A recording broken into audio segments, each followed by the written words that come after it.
পূর্ণ রাষ্ট্রীয় মর্যাদায় চিরনিদ্রায় শায়িত আপোষহীন দেশনেত্রী বেগম খালেদা জিয়া। জানা যায় লাখ লাখ মানুষের ঢল। মায়ের জন্য দোয়া চাইলেন তারেক রহমান। বেগম জিয়ার প্রতি ভারত, পাকিস্তান সহ ৩৩ দেশের প্রতিনিধির শ্রদ্ধা। তারেক রহমানের সঙ্গে দেখা করলেন জয়শঙ্কর। প্রধান উপদেষ্টার সঙ্গে বিদেশি প্রতিনিধিদের সাক্ষাৎ। বেগম জিয়ার আমলের অর্থনৈতিক সংস্কারের সুফল পাচ্ছে দেশ। মুক্তবাজার অর্থনীতি, ভ্যাট চালুতে আসে বড় পরিবর্তন। নারী শিক্ষায় উল্লেখযোগ্য অগ্রগতি এনেছে উপবৃত্তি, মত বিশ্লেষকের। যুক্তরাষ্ট্র, ফ্রান্স, আমিরাত সহ দেশে দেশে বেগম খালেদা জিয়ার গায়েবানা জানাজা, বিশেষ দোয়ায় মাগফিরাত কামনা, অধিকার প্রতিষ্ঠায় দেশনেত্রীর ভূমিকার কথা স্মরণ। এবং রাজনৈতিক, অর্থনৈতিক সহ নানা ক্ষেত্রে ঘটনাবহুল বছরের ইতি টেনে শুরু হল খ্রিস্টীয় নতুন বছর।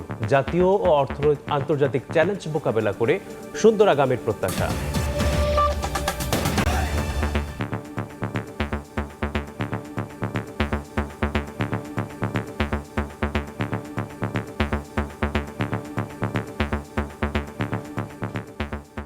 ভোরের সময় সঙ্গে আছি আমি মেসবাহুল আলিফ। পূর্ণ রাষ্ট্রীয় মর্যাদায় চিরনিদ্রায় শায়িত হলেন বেগম খালেদা জিয়া। শহীদ রাষ্ট্রপতি জিয়াউর রহমানের সমাধির পাশে রাষ্ট্রীয় মর্যাদায় দাফন করা হয়েছে গণতন্ত্রের আপোষহীন নেত্রীকে। প্রধান উপদেষ্টার পক্ষ থেকে শ্রদ্ধা নিবেদনের পাশাপাশি শ্রদ্ধা জানিয়েছেন তিন বাহিনীর প্রধান। দাফনের পর দোয়া মোনাজাতে অংশ নেন বিএনপির ভারপ্রাপ্ত চেয়ারম্যান তারেক রহমান সহ পরিবারের অন্যান্য সদস্য এবং দলের নেতাকর্মীরা। আহমেদ সালেহিনের রিপোর্ট। দিনভর আলো ছড়িয়ে অস্তমিত সূর্যের মতো বিদায় নিলেন মহিয়সী এক নারী, যার উদয় হয়েছিল দেশ, মাটি, মানুষের অধিকার রক্ষায়। গণতন্ত্রের আপোষহীন এক নেত্রী। রাজনৈতিক সংগ্রামে যার উত্থান, দেশের জন্য নিজেকে উৎসর্গ করে আজ কোটি কোটি মানুষের হৃদয়ের মণিকোঠায় তিনি। আল্লাহু আকবার। লাখ লাখ মানুষের অংশগ্রহণে দেশের ইতিহাসের বড় জানাজা শেষে জাতীয় পতাকাবাহী গাড়িতে বেগম খালেদা জিয়াকে নেওয়া হয় জিয়া উদ্যানে।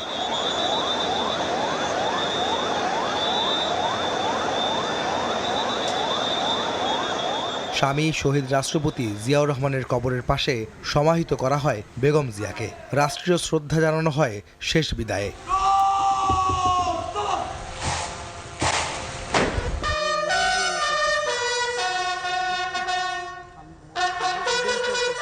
বেজে ওঠে বিগলের করুণ সুর।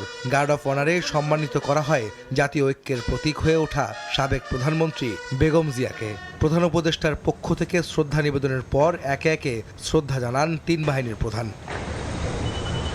বিএনপি নেত্রীর বড় ছেলে, দলটির ভারপ্রাপ্ত চেয়ারম্যান তারেক রহমানও শ্রদ্ধা জানান মায়ের কবরে।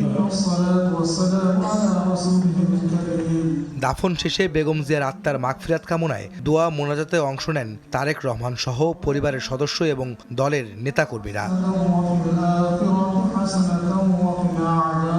আহমেদ সালেহিন, সময় সংবাদ, ঢাকা। বিদায়কালে আপামর জনতার পরম ভালোবাসায় সিক্ত হলেন বেগম খালেদা জিয়া। স্মরণকালের সর্ববৃহৎ জানাজায় জনসমুদ্রে পরিণত হয় সংসদ ভবন এলাকা। আশেপাশের কয়েক কিলোমিটার এলাকায় ছড়িয়ে পড়ে মানুষের উপস্থিতি। জানাজায় অংশ নেন প্রধান উপদেষ্টা সহ উপদেষ্টা পরিষদের সদস্যরা। মায়ের জন্য দোয়া ও ক্ষমা প্রার্থনা করেন তারেক রহমান। আহমেদ সালেহিনের আরও একটি রিপোর্ট। লাল সবুজের পতাকায় মোড়ানো গণতন্ত্রের পথিকৃৎ। শেষ বিদায়ের যত আয়োজন, ৫৬,০০০ বর্গমাইলের কাণ্ডারি এক আপোষহীন নেত্রীকে ঘিরে। অশ্রুসিক্ত ভালোবাসা বিদায় বেলায়। সর্বোচ্চ সম্মান আর শ্রদ্ধায় তখন লাখো কোটি মানুষের হৃদয়ে চাপা কান্নার শব্দ। রাজসিক শ্রদ্ধা আর ঐতিহাসিক আয়োজন ঘিরে প্রস্তুত মঞ্চ। ঠায় দাঁড়িয়ে আছে ভক্ত, অনুরাগী, সমর্থক আর কর্মী সহ লক্ষ লক্ষ সাধারণ মানুষ। প্রিয় মানুষকে না বলা কথা বলার অপেক্ষায় পুরো জমায়েত। শেষ বিদায়ের অপেক্ষা যেন আর হয় না শেষ। মানিক মিয়া এভিনিউয়ে মায়ের জানাজায় অংশ নিতে মরদেহবাহী গাড়িবহরে আসেন বিএনপির ভারপ্রাপ্ত চেয়ারম্যান তারেক রহমান। সঙ্গে ছিলেন তার সহধর্মিণী ডাক্তার জুবাইদা রহমান ও তাদের মেয়ে ব্যারিস্টার জাইমা রহমান। প্রায় ১০ ঘন্টার অপেক্ষার অবসান। প্রিয় নেত্রী বেগম খালেদা জিয়ার মরদেহ নির্ধারিত স্থানে আসতেই সাধারণের আকুতি যেন বেড়ে ওঠে আরও। অপেক্ষমান সরকার প্রধান ডক্টর মোহাম্মদ ইউনূস সহ উপদেষ্টা পরিষদের সদস্য, বিভিন্ন রাজনৈতিক দলের নেতা, তিন বাহিনীর প্রধান ও তাদের ঊর্ধ্বতন কর্মকর্তারা। দেশনেত্রী বেগম খালেদা জিয়া জন্মগ্রহণ করেন। সাবেক প্রধানমন্ত্রী ও বিএনপি চেয়ারপারসন বেগম খালেদা জিয়ার জীবন সংগ্রাম ও আপোষহীনতার গল্প ছাড়াও শেষ জীবনে ফ্যাসিস্ট সরকারের নির্যাতনের নিদারুণ চিত্র তুলে ধরে কান্নায় ভেঙে পড়েন বিএনপি নেতা নজরুল ইসলাম খান। পুরো রাস্তা ও মাঠ জুড়ে তখন ক্ষোভের বহিঃপ্রকাশ ঘটে সাধারণের মাঝে। দেশনেত্রী বেগম খালেদা জিয়া বলতেন, দেশের বাইরে আমার কোনো ঠিকানা নেই, বাংলাদেশ হলো আমার ঠিকানা। এই দেশের মাটি ও মানুষ আমার সব কিছু। চিরজেনা এই দেশের মাটিতেই তিনি শেষ নিঃশ্বাস ত্যাগ করেছেন। আমি মরহুমা বেগম খালেদা জিয়ার বড় সন্তান তারেক রহমান। অশ্রুসিক্ত নয়নে চাপা কষ্ট নিয়ে মায়ের জন্য কথা বলতে মঞ্চে আসেন তারেক রহমান। পরকালে যেন শান্তিতে কাটাতে পারেন মা বেগম জিয়া, সেই দোয়া চান দেশবাসীর কাছে। দোয়া করবেন আল্লাহ তাআলা যাতে ওনাকে বেহেশত দান করেন। মরহুমা বেগম খালেদা জিয়া জীবিত থাকাকালীন অবস্থায় যদি আপনাদের কারো কাছ থেকে কোনো ঋণ নিয়ে থাকেন, দয়া করে আমার সাথে যোগাযোগ করবেন, আমি সেটি পরিশোধের ব্যবস্থা করব ইনশাআল্লাহ। একই সাথে উনি জীবিত থাকাকালীন অবস্থায় ওনার কোনো ব্যবহারে, ওনার কোনো কথায় যদি কেউ আঘাত পেয়ে থাকেন, তাহলে মরহুমার পক্ষ থেকে আমি আপনাদের কাছে ক্ষমা প্রার্থী। আল্লাহু আকবার। এরপর শুরু হয় বেগম খালেদা জিয়ার নামাজে জানাজা। মানিক মিয়া এভিনিউ, সংসদের প্রতিটি মাঠ, ফার্মগেট, বিজয় সরণি, মেট্রো স্টেশনের উপরে নিচে, গণভবনের মাঠ, আসাদ গেট ও কলেজ গেট ছাড়িয়ে আশপাশের সব রাস্তা সহ যে যেখানে পেরেছেন অংশ নিয়েছেন জানাজার নামাজে। মানুষের এই জমায়েত প্রিয় নেতাকে শেষবারের মতো দেখার জন্য, শেষবারের মতো শ্রদ্ধা নিবেদনের জন্য। মানিক মিয়া এভিনিউয়ে লাখো মানুষের জমায়েত বেগম খালেদা জিয়ার নামাজের জানাজায় অংশ নেওয়ার জন্য। এখানে আসেন নেতাকর্মীরা এবং সাধারণ মানুষরা বলছেন, বেগম খালেদা জিয়া তিনি গণতন্ত্রের আপোষের নেত্রী এবং তার দৃঢ়তায় তারা এই আদর্শ ধারণ করে আগামীর বাংলাদেশ বিনির্মাণের ক্ষেত্রে অবদান রাখবেন। যে যার অবস্থান থেকে সে শপথ তারা আজ এই জানাজায় এবং শেষ শ্রদ্ধা নিবেদনের মধ্য দিয়ে তারা সে শপথ নিয়েছেন। আহমেদ সালেহীন, সময় সংবাদ, ঢাকা। বেগম খালেদা জিয়ার জানাজায় ঢল নামে লাখ লাখ মানুষের। তীব্র শীত আর দূরত্ব উপেক্ষা করেই তারা আসেন আপোষহীন এই নেত্রীকে শেষ বিদায় জানাতে। কোটি ভক্ত, অনুরাগী ও নেতাকর্মীর শ্রদ্ধায় রচিত হলো তার অন্তিম যাত্রার এক মহাকাব্য। আরও জানাচ্ছেন রাইদুল ইসলাম শুভ। বাংলার মানচিত্র যেন আছড়ে পড়েছে মানিক মিয়া এভিনিউয়ের ধূসর পিচে। কেউ স্লোগান দিতে আসেননি, কেউ আসেননি শক্তির মহড়া দিতে। তারা এসেছেন এক আপোষহীন কণ্ঠস্বরের অন্তিম যাত্রার সঙ্গী হতে। কনকনে শীত কিংবা দূরত্বের কোনো কিছুই ঠেকাতে পারেনি লাখো মানুষের এই ঢল। আপোষহীন নেত্রীকে শেষবারের মতো বিদায় জানাতে বাস, ট্রেন, লঞ্চ থেকে নেমে পায়ে হেঁটেই মানিক মিয়া এভিনিউয়ের দিকে পৌঁছায় মানুষ। বাংলাদেশের রাজনীতির যে আকাশ ছোঁয়া মহিরু গত 4 দশক ধরে ছায়া দিয়েছিলেন, তার চিরবিদায়ে দেশ হারালো এক রাজনৈতিক অভিভাবককে। একটা দেশের অভিভাবকত্বের জায়গাটা যে খালি হয়েছে, সেটা আদৌ কবে পূরণ হবে আমরা জানি না। এই দেশের গণতন্ত্র যেভাবে চর্চা করেছেন উনি, এইভাবে আগামী দিন হবে কিনা সেটা আল্লাহ মালিক জানে। আমাদের জীবনের ইতিহাস থেকে শিক্ষা নেওয়াটা খুব দরকার ছিল। উনি একটা ইতিহাসের সাক্ষী। উত্তর, দক্ষিণ, পূর্ব, পশ্চিম দেশের মানচিত্রের প্রতিটি কোণ এক বিন্দুতে এসে মিশেছে। দল নেই, মত নেই, আছে শুধু প্রিয় নেত্রীকে শেষবারের মতো দেখার নিদরুণ আগতি। মানুষের ভালোবাসা স্নিগ্ধ হয়ে সে সবার মাঝে অমর হয়ে থাকবে ইনশাল্লাহ। জানা যায় তাদের অংশগ্রহণ, মানুষের অংশগ্রহণ, তার আস্থা এবং ভরসার প্রতি মানুষের ভালোবাসার এক অনন্য মূর্ত প্রতীক হয়ে থাকবে। বেগম জিয়ার জানাজায় মানুষের ঢল জাতীয় সংসদ ভবন থেকে রাজধানীর মানিক মিয়া এভিনিউ ছাড়িয়ে বিজয় সরণি, ফার্মগেট, কাউরান বাজার, শাহবাগ, মোহাম্মদপুর থেকে মিরপুর, আগারগাঁও পর্যন্ত ঢল নামে জনতার। প্রতিদ্বন্দ্বিতা ধুয়ে গেছে বিষাদের স্রোতে। জানাজায় অংশ নিয়ে মানুষের ঢল জানান দিচ্ছে তিনি শুধু রাজনৈতিক দলের নয়, তিনি দেশনেত্রী বেগম খালেদা জিয়া। রায়দুল ইসলাম শুভ, সময় সংবাদ, ঢাকা। বেগম জিয়ার প্রতি শ্রদ্ধা জানিয়েছেন পাকিস্তানের জাতীয় পরিষদের স্পিকার, ভারতের পররাষ্ট্রমন্ত্রী ও বিভিন্ন দেশের প্রতিনিধি, কূটনীতিকরা। তারেক রহমানের সঙ্গে সাক্ষাতে নিজ নিজ সরকারের শোক বার্তা পৌঁছে দেন তারা। সাবেক প্রধানমন্ত্রী বেগম খালেদা জিয়াকে শেষ শ্রদ্ধা জানাতে ঢাকায় ছুটে আসেন বিভিন্ন দেশের প্রতিনিধিরা। জাতীয় সংসদ ভবনে বিএনপির ভারপ্রাপ্ত চেয়ারম্যান তারেক রহমানের সঙ্গে দেখা করে ভারত সরকারের শোক বার্তা পৌঁছে দেন দেশটির পররাষ্ট্রমন্ত্রী এস জয়শঙ্কর। একই স্থানে তারেক রহমানকে সহমর্মিতা জানান পাকিস্তানের জাতীয় পরিষদের স্পিকার সর্দার আইয়াজ সাদিক। বিএনপির ভারপ্রাপ্ত চেয়ারম্যান ও জিয়া পরিবারের কাছে শোকবার্তা পৌঁছে দেন নেপালের পররাষ্ট্রমন্ত্রী বালানন্দা শর্মা এবং ভুটানের পররাষ্ট্র ও বৈদেশিক বাণিজ্যমন্ত্রী লিওনপো ডিএন ধুঙ্গেল। বেগম জিয়ার প্রতি শ্রদ্ধা জানাতে এসে জাতীয় সংসদ ভবনে কুশল বিনিময় করেছেন ভারতের পররাষ্ট্রমন্ত্রী এস জয়শঙ্কর ও পাকিস্তান জাতীয় পরিষদের স্পিকার সর্দার আয়াজ সাদিক। রাতে গুলশানে বিএনপি চেয়ারপারসনের কার্যালয়ে তারেক রহমানের সঙ্গে দেখা করেন শ্রীলঙ্কার পররাষ্ট্রমন্ত্রী ভিজিতা হেরাত। এদিকে ঢাকায় আসা বিভিন্ন দেশের উচ্চ পর্যায়ের প্রতিনিধিরা সৌজন্য সাক্ষাৎ করেন প্রধান উপদেষ্টা ডক্টর মুহাম্মদ ইউনূসের সঙ্গে। সামদানি প্রত্যয়, সময় সংবাদ, ঢাকা।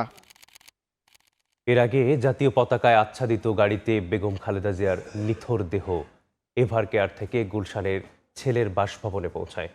সেখানে তৈরি হয় এক বেদনাবিধুর পরিবেশ। মায়ের কফিনের পাশে কোরআন তেলাওয়াত করেন ছেলে তারেক রহমান। পরে পূর্ণ রাষ্ট্রীয় মর্যাদায় বেগম জিয়ার মরদেহবাহী গাড়িটি পৌঁছায় সংসদ ভবন চত্বরে। মুরসালিন হক জুনাইদের রিপোর্ট।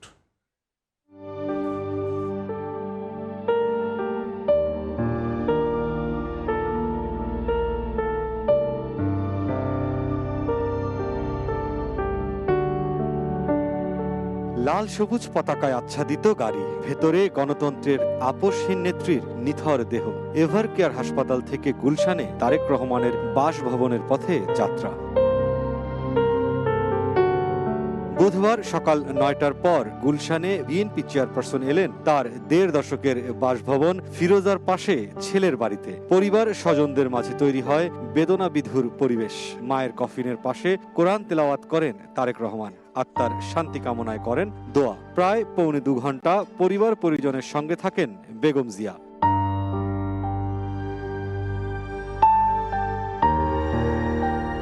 এরপর পূর্ণ রাষ্ট্রীয় প্রটোকলে তারেক রহমানের বাসভবন থেকে দেশের প্রথম নারী প্রধানমন্ত্রীর মরদেহবাহী গাড়ি রওনা হয় জাতীয় সংসদের পথে। দুপুর ১২টার দিকে পৌঁছান বেগম খালেদা জিয়া। ততক্ষণে জনসমুদ্রে পরিণত মানিক মিয়া এভিনিউ এলাকা। গণতন্ত্রের জন্য ৪ দশকের বেশি লড়াই করা বিএনপি চেয়ারপারসনকে শেষ বিদায় দিতে সমবেত হন লাখো মানুষ। মুরসালিন হক জুনায়েদ, সময় সংবাদ, ঢাকা।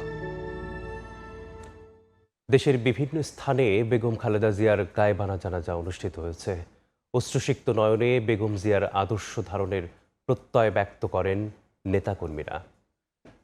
আমি যেমন থাকি, যেখানেই থাকি, যতক্ষণ বেঁচে থাকবো দেশবাসীকে ছেড়ে যাব না।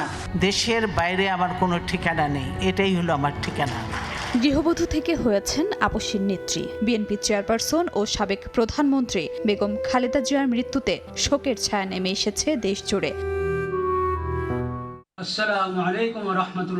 রংপুরের কেন্দ্রীয় ঈদগাহ মাঠে বিএনপির নেতাকর্মী ছাড়াও রংপুর রেঞ্জের ডিআইজি, মেট্রোপলিটন পুলিশ কমিশনার সহ সর্বস্তরের মানুষ গায়েবানা জানাজায় অংশ নেন। ৩ বারের সাবেক প্রধানমন্ত্রীর প্রয়াণে শোকাহত সবাই।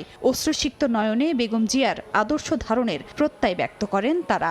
একটাই ফরিয়াদ করব, মহান রাব্বুল আলামিন যেন পৃথিবীতে যে সম্মানে সম্মানিত করেছেন তাকেও যেন পরকালে জান্নাতে সুউচ্চ মাকাম দান। শহরের অলিগলি, চায়ের দোকান থেকে শুরু করে সাধারণ মানুষের মধ্যে বিরাজ করছে নীরবতা। দেশের বাইরে যাওয়ার জন্য তাকে অনেক চেষ্টা করা হয়েছে, কিন্তু সে যায় নাই। সে একই কথা বলে গেছে যে আমার দেশ ছাড়া আর কোথাও বাইরে কিছু নাই। মহিয়সী এ নারীর আত্মার মাগফিরাত কামনা করে দোয়া করা হয়। এ সময় রাজশাহী বিশ্ববিদ্যালয়ের উপাচার্য বলেন, খালেদা জিয়া ছিলেন গণমানুষের নেতা। দেশের প্রতি তার যে কমিটমেন্ট, হাজারবার তার সুযোগ এসছে, কিন্তু তিনি কিন্তু একটিবারের জন্য দেশের মানুষকে ফেলে রেখে কোথাও যাননি। সাবেক প্রধানমন্ত্রীর আত্মার মাগফেরাত কামনায় খতমে কোরআন ও শোক বইয়ে স্বাক্ষর সহ চলে নানা কর্মসূচি। খাদিজা স্বপ্না, সময় সংবাদ। ভোরের সময় আরও থাকছে। গেল বছরে $8 বিলিয়নেরও বেশি যুক্ত হয়েছে রিজার্ভের খাতায়। রেমিটেন্সে স্বস্তি ও আমদানিতে ঋণপত্র কম হওয়ায় কারণ। অর্থ পাঠাতে প্রবাসীদের জটিলতা দূর করতে চায় সরকার। শাসন ব্যবস্থা থেকে অর্থনীতি, শিক্ষা থেকে নারীর ক্ষমতায়ন, সব ক্ষেত্রেই বেগম জিয়া সরকারের সংস্কারমূলক কার্যক্রম ইতিবাচক ছাপ ফেলেছে। তার প্রথম সরকারের উদারীকরণ নীতি পরবর্তীতে অর্থনীতির মজবুত ভিত গড়ে তুলে দেয়। মেয়েদের অবৈতনিক শিক্ষা ও উপবৃত্তিকে বিবেচনা করা হয় নারী শিক্ষার মাইলফলক হিসেবে। বেগম জিয়ার শাসনামলের বিভিন্ন সংস্কার কার্যক্রম তুলে ধরেছেন ফারুক ভূঁইয়া রবিন।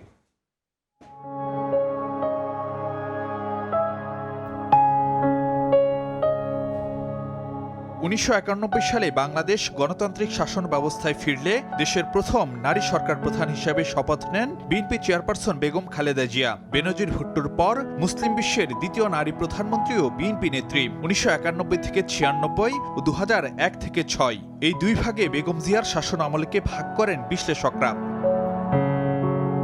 1991 সালে সরকার প্রধানের দায়িত্ব নেয়ার আগে সংসদে বসা কিংবা প্রশাসন পরিচালনার কোনো অভিজ্ঞতাই ছিল না বেগম জিয়ার। প্রথমবার সরকারে এসে নারী অধিকার, শিক্ষা খাত ও অর্থনৈতিক ব্যবস্থাপনা সহ বেশ কিছু মৌলিক বিষয়ে গুরুত্বপূর্ণ সংস্কার আনেন তিনি। পরিবর্তন আসে শাসন ব্যবস্থায়ও। 3 জোটের রূপরেখার ভিত্তিতে 1991 সালে সংবিধানের দ্বাদশ সংশোধনীর মাধ্যমে রাষ্ট্রপতি শাসিত ব্যবস্থার পরিবর্তে সর্বসম্মতিক্রমে ফিরিয়ে আনা হয় সংসদীয় সরকার ব্যবস্থা। মুক্তবাজার অর্থনীতি, বেসরকারীকরণকে প্রাতিষ্ঠানিক রূপ দেয়া, ভ্যাট ব্যবস্থা চালু, রাজস্ব আদায়ের ক্ষমতা বৃদ্ধি, বৈদেশিক নির্ভরতা কমানোর মতো বেশ কিছু সংস্কার আসে অর্থনৈতিক খাতে। ব্যাংক কোম্পানি আইন, আর্থিক প্রতিষ্ঠান আইন, Bangladesh securities and exchange commission আইনের মতো বেশ কিছু আইন বিধি নীতিমালা প্রণয়ন হয় সেই সরকারের সময়, যা ভূমিকা রাখে আর্থিক সুশাসন কাঠামো প্রতিষ্ঠায়। বিদেশি বিনিয়োগ আকর্ষণে তৈরি হয় নতুন রফতানি প্রক্রিয়াকরণ অঞ্চল।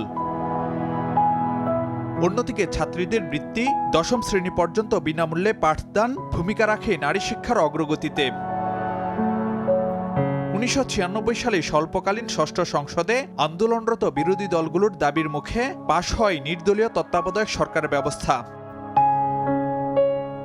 2001 সালে নিরঙ্কুশ সংখ্যাগরিষ্ঠতা নিয়ে আবারও প্রধানমন্ত্রী হন বেগম খালেদা জিয়া। সন্ত্রাস, জঙ্গিবাদ দমন ও আইনশৃঙ্খলা নিয়ন্ত্রণে র্যাব গঠন, দুর্নীতি দমন কমিশন প্রতিষ্ঠা তার সরকারের অন্যতম সংস্কার উদ্যোগ হিসেবে বিবেচনা করা হয়। কর্মসংস্থান বাড়ানো, অবকাঠামো খাতে অগ্রগতি, বিনিয়োগ আকর্ষণ, শিক্ষাক্ষেত্রে নকলমুক্ত পরীক্ষা, পরিবেশ সুরক্ষায় পলিথিন ব্যাগ নিষিদ্ধ এ সরকারের উল্লেখযোগ্য কার্যক্রম। এছাড়া যৌতুক প্রথা, এসিড নিক্ষেপ এবং নারী ও শিশু পাচারের মতো অপরাধ ঠেকাতে কঠোর অবস্থানে ছিল সে সরকার। মাতৃ মৃত্যু ও শিশু মৃত্যুর হার কমাতে ভূমিকা রাখে সরকারের নীতিকৌশল। সংবিধানের 14ম সংশোধনীর মাধ্যমে 30টি থেকে 45টিতে উন্নীত করা হয় সংসদে সংরক্ষিত নারী আসন। ফারুক ভূঁইয়া রবিন, সময় সংবাদ, ঢাকা।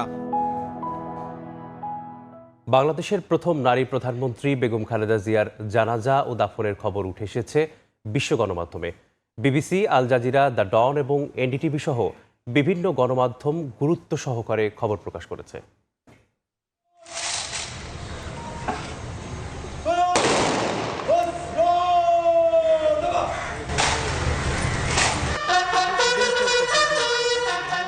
অনন্তকালের মহাযাত্রায় বেগম খালেদা জিয়া, তার দাফনের সঙ্গে সঙ্গেই শেষ হলো এক অনন্য রাজনৈতিক অধ্যায়ের।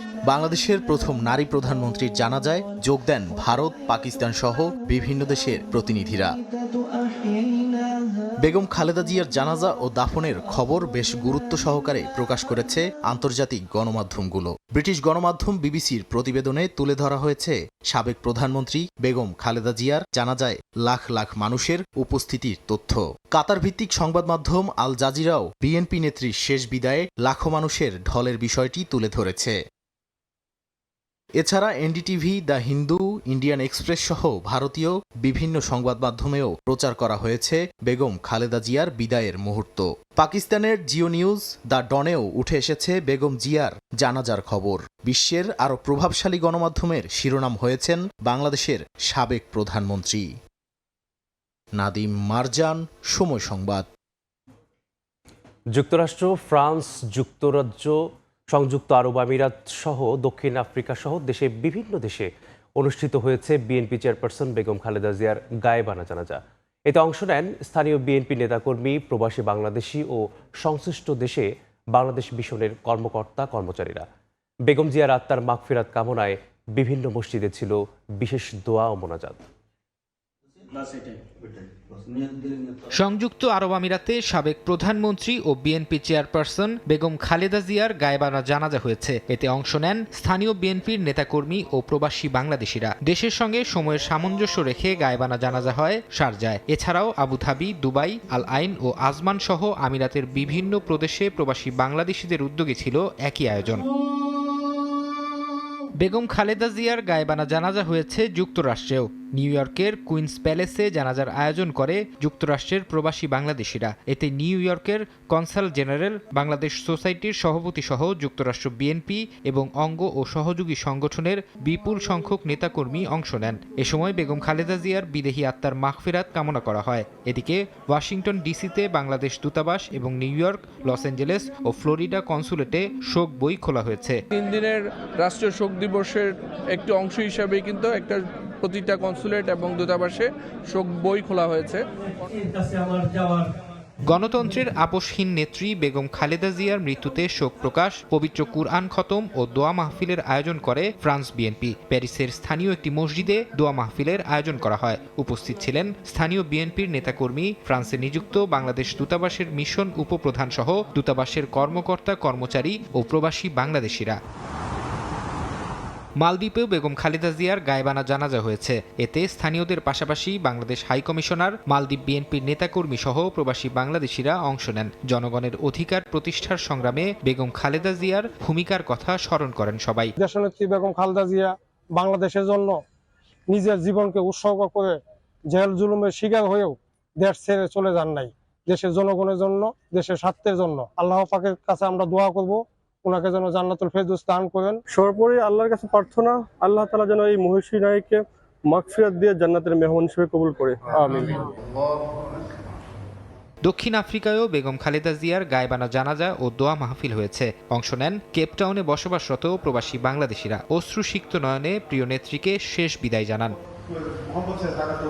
কুয়েতেও বিএনপি চেয়ারপারসন বেগম খালেদা জিয়ার গায়েবানা জানাজা হয়েছে। এতে অংশ নেন কুয়েতে নিযুক্ত বাংলাদেশের রাষ্ট্রদূত, দূতাবাসের কর্মকর্তা কর্মচারী, কুয়েত বিএনপির নেতাকর্মী সহ প্রবাসী বাংলাদেশিরা।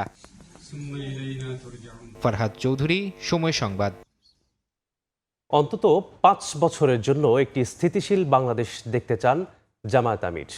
বার্তা সংস্থা রয়টার্সকে দেয়া সাক্ষাৎকারে কথা বলেন ডাক্তার শফিকুর রহমান। রয়টার্সকে তিনি বলেন, ভোটের পর তার দল ঐক্যমতের সরকারে যোগ দিতে আগ্রহী এবং এ ব্যাপারে এরই মধ্যে বেশ কয়েকটি দলের সঙ্গে আলোচনা হয়েছে। শেখ হাসিনার ভারতে অবস্থান করাকে উদ্বেগজনক মনে করেন জামায়াত আমির। ভারত যখন সম্ভাব্য নতুন সরকার গঠনকারী দলগুলোর সঙ্গে যোগাযোগ বাড়াচ্ছে, তখন শফিকুর রহমান বলেন তিনি চলতি বছর একজন ভারতীয় কূটনীতিকের সঙ্গে সাক্ষাৎকার করেছেন। ভারতীয় এই কর্মকর্তা বৈঠকটি গোপন রাখতে অনুরোধ করেছিলেন বলেও জানান তিনি। পাকিস্তানের সঙ্গে ঘনিষ্ঠতার বিষয়ে জানতে চাইলে তিনি জানান, জামাত কোনো নির্দিষ্ট দেশের দিকে ঝুঁকে থাকতে আগ্রহী নয়, বরং সব দেশের সঙ্গে ভারসাম্যপূর্ণ সম্পর্ক চায়। সিটি কর্পোরেশনের খাতায় নাম উঠলেও দীর্ঘ 7 বছরেও ভাগ্যের পরিবর্তন হয়নি রাজধানীর উত্তরখান, দক্ষিণখান সহ পার্শ্ববর্তী বেশ কয়েকটি এলাকার বাসিন্দাদের। গ্যাস নেই, অথচ মাসের শেষে বিলের বোঝা টানতে হচ্ছে নিয়মিতই। সঙ্গে যোগ হয়েছে বেহাল রাস্তা আর অগোছালো ড্রেনেজ ব্যবস্থার অসহনীয় যন্ত্রণা। ঢাকা 18 নির্বাচনী এই এলাকায় বিভিন্ন দলের মনোনয়ন প্রাপ্তরা বরাবরের মতোই দিচ্ছেন উন্নয়নের আশ্বাস। তবে বরাবরের এই বঞ্চনা কাটিয়ে এবার কাঙ্ক্ষিত সমাধান মিলবে কিনা সেই অপেক্ষায় স্থানীয়রা। বিস্তারিত শাহরিয়ার সৌমিকের প্রতিবেদনে।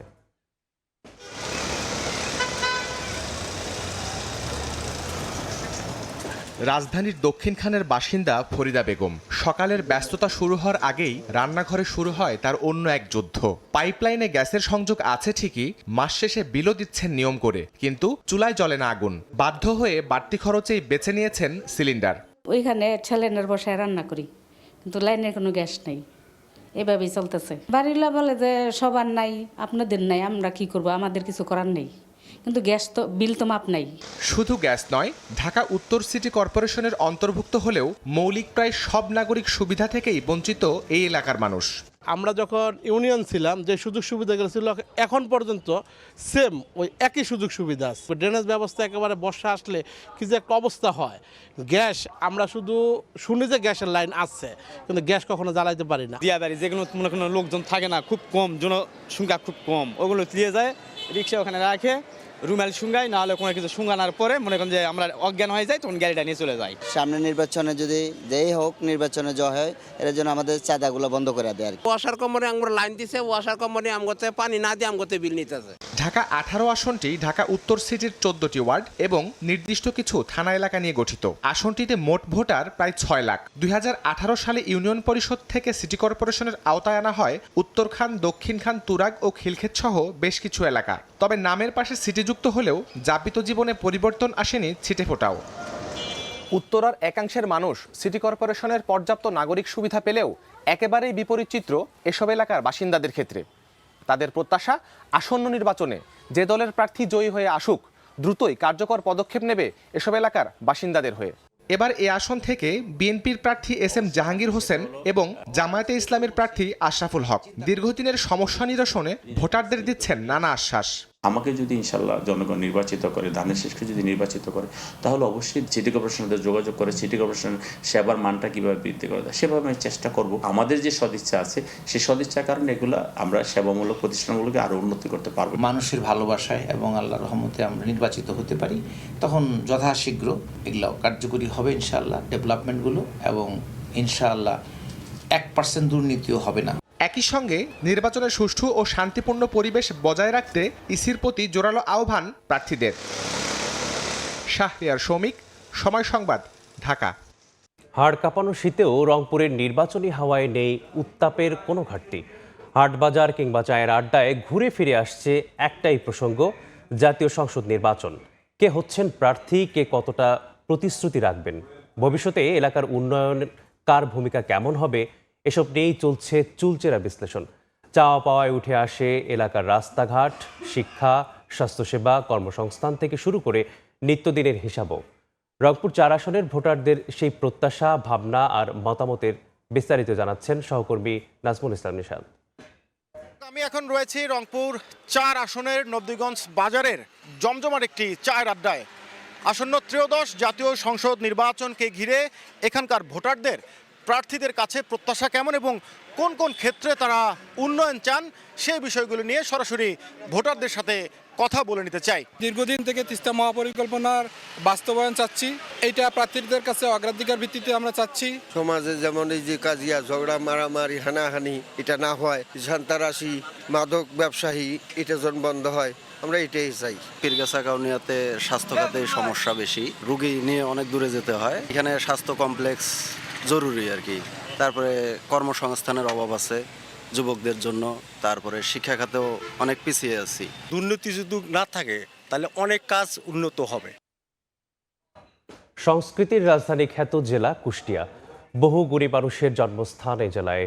নদী বেষ্টিত জেলায় শিল্পায়ন হলেও জায়গার অভাবে শিল্পাঞ্চল বৃদ্ধি পাচ্ছে না। পদ্মা আর গড়াই নদী থাকার কারণে জেলার প্রধান সমস্যা নদী ভাঙন। জিকে সেচ প্রকল্প থাকায় সারা বছরেই ফসল উৎপাদন হয় জেলাটিতে। পাওয়া না পাওয়ার গল্প নিয়ে বাবুল হোসেনের ক্যামেরায় এস.এম. রাশেদের রিপোর্ট।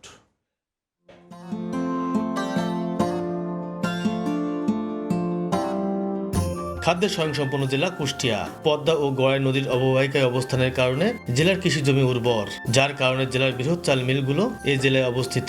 ব্রিটিশ আমল থেকে এই জেলা শিল্প কারখানা গড়ে উঠেছে। 17.5 লাখ ভোটারের এই জেলায় 60% মানুষের পেশা কৃষি। দেশের চালের 7% চাহিদা মেটায় এই জেলার কৃষক ও চাল মিলগুলো। ধানের পাশাপাশি দেশে পেঁয়াজ উৎপাদনে 5ম জেলা কুষ্টিয়া। সরকারি সহযোগিতা পেলে এই জেলার কৃষকেরা আরও বেশি ফসল উৎপাদন করতে পারবে। জনগণের মাল যাতে দ্বারা দুর্নীতি করে আত্মসাৎ না করে সেই সমস্ত লোক যারা প্রার্থী হবে আমার তাদেরই ভোট দেব। সার, কীটনাশক, বীজ এবং সমস্ত দেখভাল করে তাকে আমরা মনোনীত প্রার্থী হিসাবে বেছে নেব। পদ্মা আর গড়াই নদীর ভাঙনে বারবার ক্ষতির মুখে পড়ে এই জেলার মানুষ। তবে খরা মৌসুমে পদ্মা গড়াই নদীর চরে ফলছে কোটি কোটি টাকার ফসল। সব রকমের সুযোগ সুবিধা যাতে আমাদের পায় এবং সহযোগিতা সবসময় আমাদের যে ক্যান্ডিডেট আমরা আশা করব তার মাধ্যমে পাবো তাকে আমরা বেছে নেব। দক্ষিণাঞ্চলের সবথেকে বড় শিক্ষা প্রতিষ্ঠান ইসলামী বিশ্ববিদ্যালয়, কুষ্টিয়া মেডিকেল কলেজ জেলার উচ্চ শিক্ষার বাতিঘর। অন্যদিকে লালনের আখড়াবাড়ি, রবীন্দ্রনাথ ঠাকুরের কুঠিবাড়ি, ট্যাগোর লজ, কাঙ্গাল হরিনাথের প্রেস পর্যটনে উন্মোচন করতে পারে এক নতুন সম্ভাবনার দ্বার। জেলা নির্বাচন অফিসের তথ্য মতে জেলায় সংসদ নির্বাচনে 4টি আসনে 599টি কেন্দ্র রয়েছে। এস এম রাশেদ, সময় সংবাদ, কুষ্টিয়া। ভোরের সময় আরও থাকছে।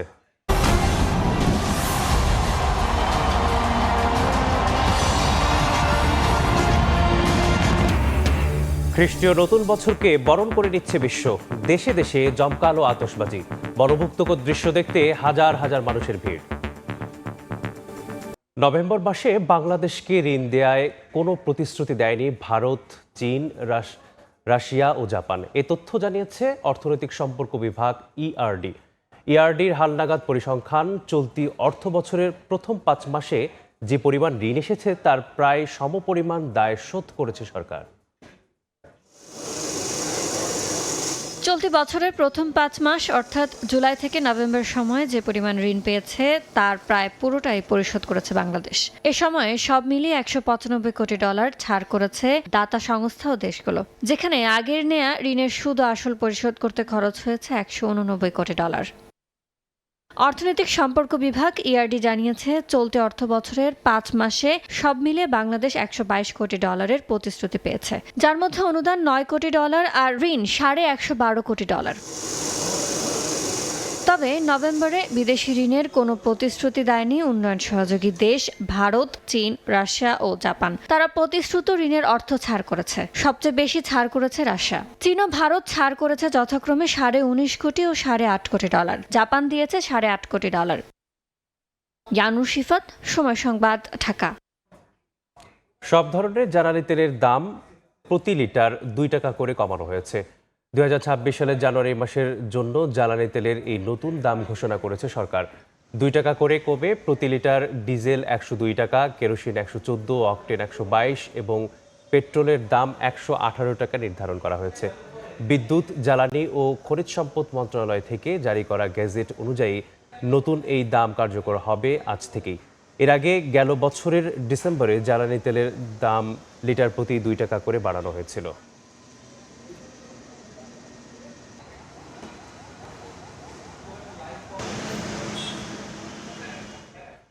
মানসম্মত পোনার অভাব, খাবারে বাড়তি মূল্য, অনুমতি পেতে মৎস্য বিভাগের নানা শর্তে সম্ভাবনায় উচ্চ ফলনশীল ভেনামি চিংড়ি চাষে আগ্রহ হারাচ্ছেন খুলনার অঞ্চলের চাষিরা।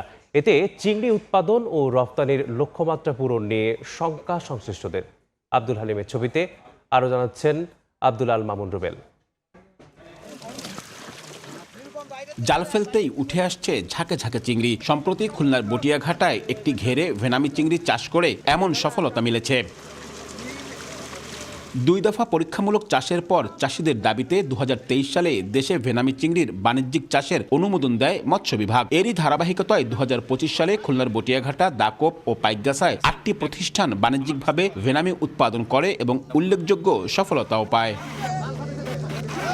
তবে নানা কারণে ভেনামিতে আগ্রহী হচ্ছেন না সাধারণ চাষিরা। 2024 সালে 14 জন অনুমোদনের আবেদন করলেও চাষ করেন মাত্র 8 জন চাষি। তবে 2025 সালে নতুন করে ভেনামি চাষের জন্য আবেদন করেননি কোনো চাষি। অনুমোদন প্রক্রিয়ায় ধীরগতি, মানসম্মত পোনা না পাওয়া, খাবারের অতিরিক্ত মূল্য সহ নানা কারণে উৎপাদন খরচ বেশি হওয়ায় রফতানি করতে পারছেন না চাষিরা। এসব কারণে আগ্রহী হচ্ছেন না নতুনরাও। ভেনামি ফিড নাই বললে চলে। যদি আমাদের এখানে পোনা এবং ফিড অ্যাভেলেবেল পাওয়া যায় তাহলে হয়তো আমাদের ভেনামি চাষ করে আমরা লাভবান হতে পারবো। আমাদের পোনা ইনপুট করতে হয়, খাবার ইনপুট করতে হয়, মেডিসিন ইনপুট করতে হয়, সব কিছু মেলায় আমাদের বাইরের দেশের উপর আমরা নির্ভরশীল। খাবারের দাম অনেক বেশি, মেডিসিনের কষ্ট অনেক বেশি, বিক্রির সময় আবার সিন্ডিকেটে পড়তে হয়, লোকাল মার্কেটে বিক্রি করতে হয় ভেনামি।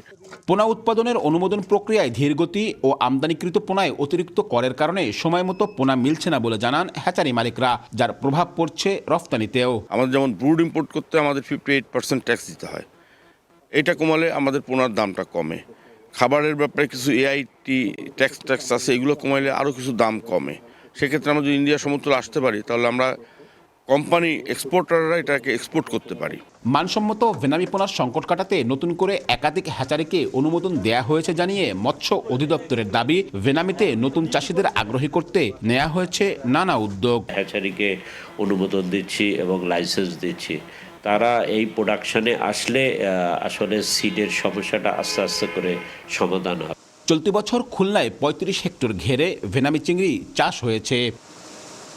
আধানেবির পদ্ধতিতে যেখানে হেক্টর প্রতি গলদা বা বাগদার উৎপাদন 10 টন, সেখানে ভেনামির উৎপাদন 35 টন পর্যন্ত।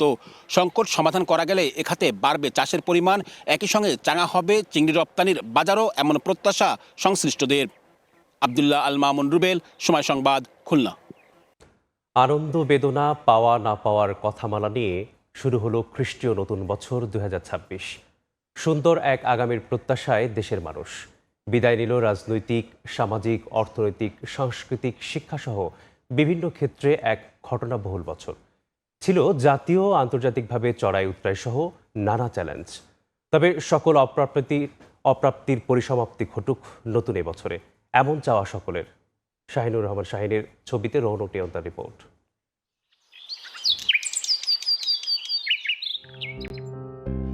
নতুন বছর মানেই হিসেব মেলানো, কি পেলাম কি পেলাম না।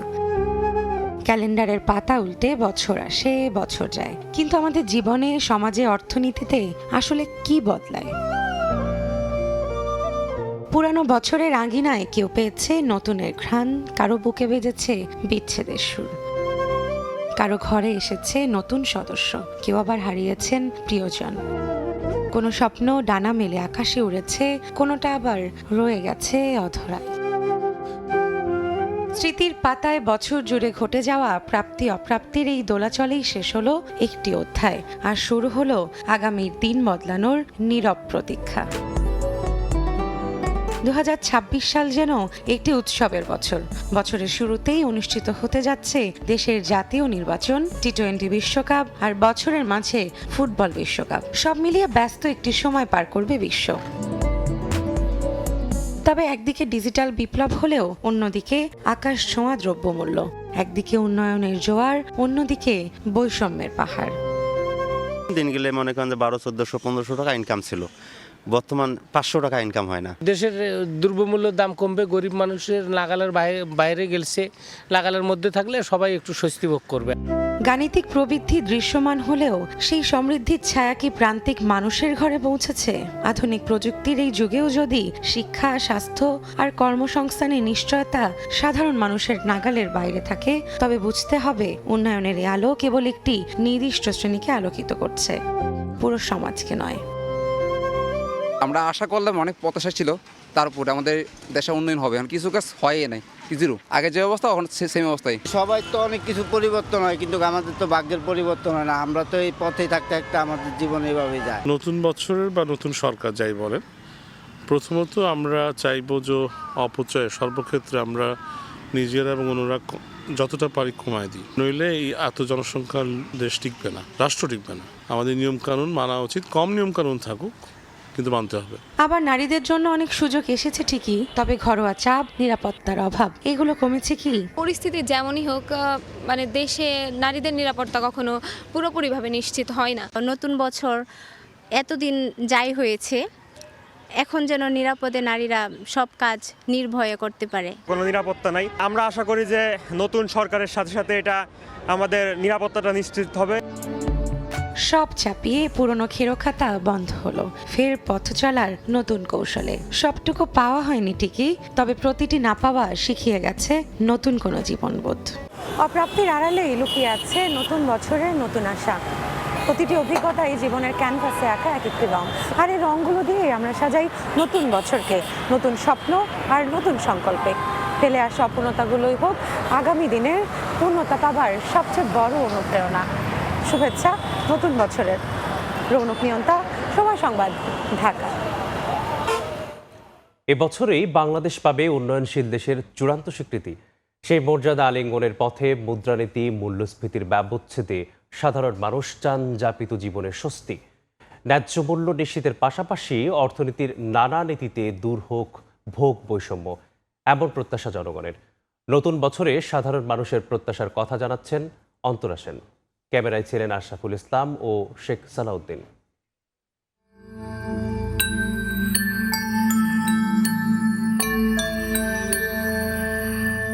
অবিরাম পথ চলায় আরও একটি বছর।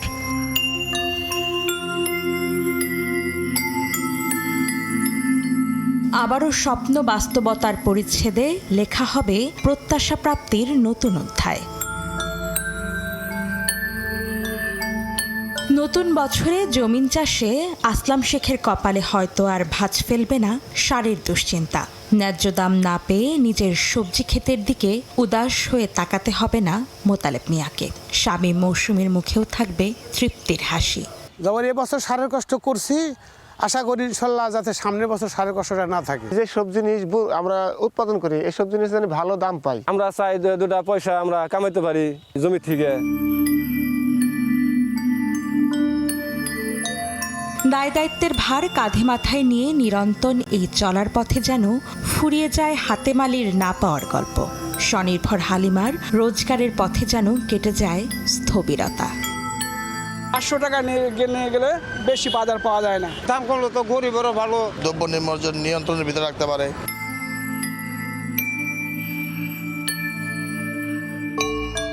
দেনা পাওনার হিসাবের খাতায় সাদিক মিয়া আর টানতে চান না চাল কিনতে গিয়ে তেল কিনতে না পারার জের। জমির শেখের চাওয়া দরদাম করে হলেও 2-1 টাকা বাঁচিয়ে সন্তানের জন্য যেন আরেকটা ডিম কিনতে পারেন তিনি। চাল ডাল ইত্যাদি এগুলোর উপর যদি দামটা কিছু কমে আসে তাহলে মোটামুটি জনগণ একটু স্বস্তি পাবে। তারা ভোক্তা তারাও ভালো থাকে, কৃষকও দুইটা পয়সা পায়। বাজার নিয়ন্ত্রণ করতে পারলে আমাদের মতন মধ্যবিত্ত তারা কিন্তু ভালো থাকবে। নতুন বছরের শুরুতেই মূল্যস্ফীতির পায়ে বেরি পড়িয়ে আমানতকারীরা ছুটতে চান ব্যাংকের দিকে। তাদের প্রত্যাশা আমানতের বিস্তারে বিনিয়োগ, ব্যবসা বাণিজ্য সম্প্রসারণে কেটে যাবে আর্থসামাজিক ও রাজনৈতিক দোলাচল। মূল্যস্ফীতিটা কমে থাকুক, ব্যাংক ব্যবস্থা সহ আর্থিক ব্যবস্থা টোটাল বিষয়টা যদি সরকার নিয়ন্ত্রণ করতে পারে তাহলে আপামর জনসাধারণের জীবন ব্যবস্থাটাও অনেকটা সহজ হবে। বিগত বছরের হানাহানি মারামারি ভুলে গিয়ে আমরা একটি সুন্দর জীবনযাপন করতে চাই। তো বিজনেস চাই, আল্লাহ দেও কামড়ে সব কাজ কাম ব্যাগে শুরু করে আমগো বেচা কিনা ভালো। শ্রমিক যে একটু পরিশ্রমের টাকাটা যেন ঠিক মতন পায়। অর্থনীতির নানান ব্যবচ্ছেদে এবছরই উন্নয়নশীল দেশের কাতারে যাবে নিম্ন মধ্যম আয়ের বাংলাদেশ। এমন প্রাপ্তিতে যেন ভেঙে যায় বৈষম্যের শিকল।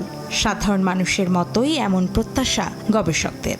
সবচেয়ে বেশি যেটা আমাদেরকে নজর দিতে হবে সেটা হলো যে কিভাবে বিনিয়োগে আমরা চাঙ্গা ভাবটা আনতে পারি। আমাদের যে বাণিজ্য ব্যবসা পরিবেশ উদ্যোক্তাদের যে ধরনের প্রতিবন্ধকতাগুলি ফেস করতে হয় এটা কিভাবে আমরা আরও নিরসনের দিকে আমরা যেতে পারি। তো এখানে ধীর গতিতে চলার কোনো ধরনের আমাদের কিন্তু স্কোপ নাই।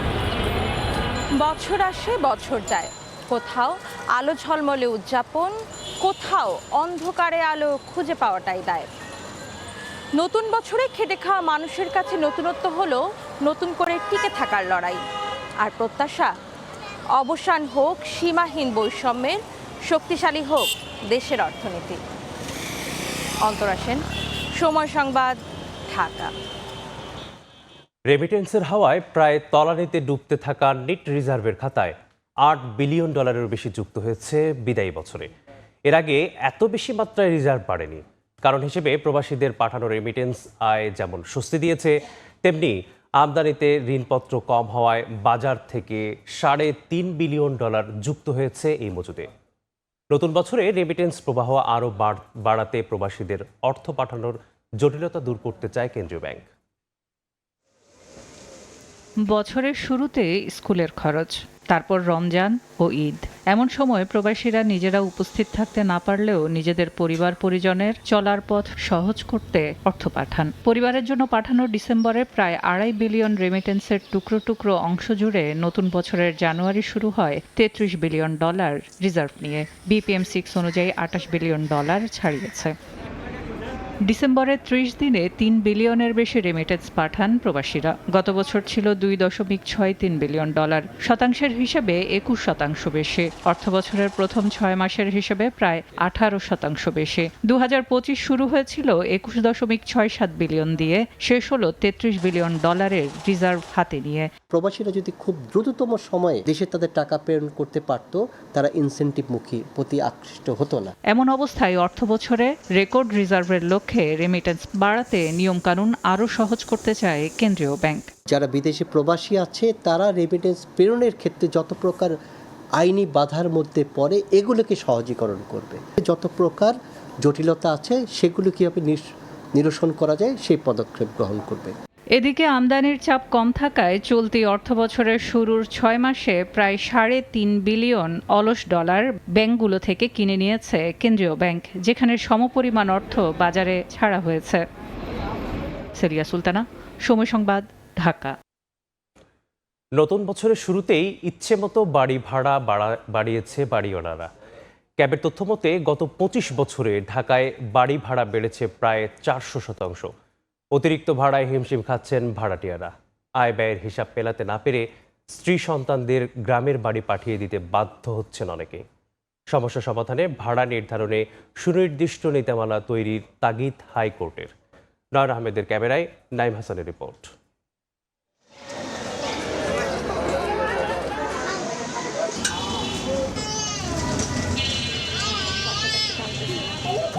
রাজধানীর মিরপুরের বাসিন্দা আব্দুল আউয়াল 15,000 টাকা বেতনে চাকরি করেন তৈরি পোশাক কারখানায়। ছোট্ট একটি কক্ষে স্ত্রী সন্তান নিয়ে বসবাস। বেতন না বাড়লেও নতুন বছরে 1,000 টাকা ভাড়া বাড়ায় আয় ব্যয়ের হিসাব মেলাতে পারছেন না আউয়াল দম্পতি। বেতন মনে করেন যে 15,700, বাসা ভাড়ায় 5,000 টাকা জায়গা, অসুখ বিসুখ আছে, সবার বাড়িতে দেওয়ার লাগে না, মা বাপ আছে। মাত্র 72 স্কোয়ার ফিটের এই রুমটির ভাড়া 4,500 টাকা। এর মধ্যে বছর শেষ হওয়ার আগেই ভাড়া বৃদ্ধির নোটিশ। বাড়িওয়ালার সাফ কথা, পোষালে থাকো নয়তো বিদায় হও। একজন রান্না করে আসি, পর আরেকজন যায়, তারপরে যদি বাড়ি ভাড়া বাড়ায় এমনি কেমনে চলা যায়। শুধু মিরপুর নয়, পুরো রাজধানীতেই বছর শেষ হওয়ার আগেই ভাড়া বৃদ্ধির নোটিশ পেয়েছেন ভাড়াটিয়ারা, যা কার্যকর হবে বছরের প্রথম দিন থেকেই। বাড়িওয়ালা বলছে যে জানুয়ারি থেকে 2,000 টাকা ভাড়া বাড়াইতে হবে। বললাম যে আমাদের তো ইনকাম সোর্স কম, বললো যদি সম্ভব হয় থাকবেন, না হলে চলে যাবেন। নতুন বছরে আমার বেতন বাড়ায় না, কিন্তু বাসা ভাড়া ঠিকই বাড়িয়েছে আর কি। মেট্রো রেল ও শিক্ষা প্রতিষ্ঠানের কাছাকাছি এলাকায় 3,000 টাকা পর্যন্ত ভাড়া বাড়িয়েছেন বাড়ির মালিকরা। এক একটা রুম যেটা 6,000 পড়বে ওটা রাখে 8,000, 7,500। ভালো স্কুলগুলির আশেপাশে ভাড়া অনেক বেশি। বাড়ি ভাড়ার চাপে পরিবার নিয়ে একসঙ্গে থাকতে পারছেন না অনেকে। এতে ফাটল ধরছে পারিবারিক বন্ধনে, ক্ষতিগ্রস্ত হচ্ছে কোমলমতি শিশুরা। যে ইনকাম করি এটা দিয়ে তো শহরের লেখাপড়া ছেলে সন্তানদের আমি করাতে পারবো না। এই জন্য আমার বাচ্চারা আমি বাড়ি রেখে আইছি। যে পয়সা বেতন পাই, এই পয়সায় এত টাকা ঘর ভাড়া দিয়ে ফ্যামিলি রাখাটা আমাদের মতো মানুষের জন্য সম্ভব না।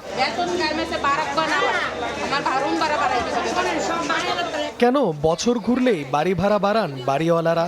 6,000 টাকা দিয়ে ভর্তি করাইতে পারতাম, এখন 10,000 টাকার নিচে না। আমার 2 মেয়েরে ভর্তি করাইতে 20,000 টাকা লাগবে, তাহলে আমি এটা কোথা থেকে নিব? বাড়িওয়ালারা কিন্তু ভাড়ার টাকাটা দিয়ে চলে। গ্যাস, পানি, বিদ্যুৎ বিল এগুলা বৃদ্ধি পায়, এগুলা আমরা বাড়াই। ইচ্ছে মতো বাড়ি ভাড়া বৃদ্ধি ঠেকাতে সুনির্দিষ্ট নীতিমালা তৈরির তাগিদ আইনজীবীদের। এ নিয়ে উচ্চ আদালতেও রিট হয়েছে। একই এলাকায় হওয়ার কারণে কিন্তু একই ভাড়া হবে না। একটি বাড়ির সাথে পাশের বাড়িটার কোনো মিল নেই। এই জন্য কিসের ভিত্তিতে ভাড়া নির্ধারিত হবে আমরা বলেছি যে একটি নীতিমালা করে দাও। নীতিমালা যেটা আমরা চাচ্ছি সেটা হলো ক্রাইটেরিয়াগুলি ঠিক করে দেবে, যেই বাড়িটা যতগুলি ক্রাইটেরিয়া টাচ করে ওই অনুপাতের ভাড়া নির্ধারিত হবে। ক্যাবের তথ্য অনুযায়ী গত 25 বছরে ঢাকায় বাড়ি ভাড়া বেড়েছে প্রায় 400%। নাইম হাসান, সময় সংবাদ, ঢাকা। 365 দিনের হাসি কান্না, প্রাপ্তি আর অপ্রাপ্তির গল্প বুকে নিয়ে বিদায় নিল 2025 সাল। বছরের শেষ সূর্যাস্ত স্মরণীয় করে রাখতে পর্যটকের ঢল নামে বিশ্বের দীর্ঘতম সমুদ্র সৈকত কক্সবাজারে প্রাপ্তি আর অপ্রাপ্তির হিসেব কষছেন ভ্রমণ পিপাসুরা। বুধবার বিকেল ঠিক 5:10। কক্সবাজার সাগর তীরে 2025 সালে শেষ আলো ছড়িয়ে দিচ্ছে আগুন রাঙা সূর্য। শীতের নরম আবহে গুদলির রং মেখে ধীরে ধীরে দিগন্তে মিলিয়ে যাচ্ছে লাল বলয়। সাগর তীর জুড়ে নেমে আসে নীরব এক আবেশ। সবার চোখ আটকে থাকে পশ্চিম আকাশে। মুঠোফোন আর ক্যামেরায় বন্দী হচ্ছে সূর্যে ডুবে যাওয়ার শেষ দৃশ্য। মুহূর্তেই লাল সূর্য নিজেকে সঁপে দেয় শান্ত সাগরের বুকে। বিশ্বের দীর্ঘতম সমুদ্র সৈকত কক্সবাজারে এমন মোহনীয় বিদায় ক্ষণের সাক্ষী হন হাজারো ভ্রমণ পিপাসু। সব বয়সী মানুষের পদচারণায় মুখর ছিল সাগর তীর। তবে সূর্য ডুবার সঙ্গে সঙ্গেই অনেকেই মনে করছেন গেল বছরের প্রাপ্তি আর অপ্রাপ্তির হিসেব। 25 সালে তো অনেক কিছু প্রত্যাশা করেছিলাম, আলহামদুলিল্লাহ আমরা অনেকটাই পেয়েছি। 2026 সাল আরও সুন্দর, আরও নিরাপদ কাটুক, এটাই আমার দোয়া। 2025 সালটাও যেভাবে হাসি খুশিভাবে শেষ হচ্ছে, আশা করি 2026 সালটাও এভাবে হাসি খুশিভাবে শুরু হোক। 2026 সাল আমরা কিভাবে যে ডাউনিংটা কমে এসে যেন আমাদের সার্ভিসটা আরও বাড়াইতে পারি, আরও কিভাবে সুন্দর করে আমরা ডিউটি করে মানুষকে নিরাপত্তা দিতে পারি, এটাই। ইংরেজি নতুন বছর বরণ ও পুরনো বছরকে বিদায় উপলক্ষে কক্সবাজারে নেওয়া হয়েছে 4 স্তরের নিরাপত্তা ব্যবস্থা। সুজাউদ্দিন রুবেল, সময় সংবাদ, কক্সবাজার। রাষ্ট্রীয় শোক ও নিষেধাজ্ঞার মধ্যেই 31st নাইট উদযাপিত হয়েছে রাজধানীর অনেক জায়গায়। বুধবার রাত 12টার আগে থেকেই বিভিন্ন এলাকায় ফোটানো হয় পটকা ও আতশবাজি। পুরো রাজধানী জুড়ে আয়োজন না হলেও বিভিন্ন এলাকাতে দেখা গেছে 31st নাইট উদযাপনের নানা আয়োজন। চাঁদগুলোতে দল বেঁধে আনন্দ উচ্ছ্বাস, পুরনো বছরকে বিদায় জানিয়ে নতুনকে বরণ করেছেন অনেকেই। সচরাচর সময়ের মতো বহুল আকারে না হলেও বিভিন্ন এলাকায় বিচ্ছিন্ন আকারে পালিত হয়েছে 31st নাইট।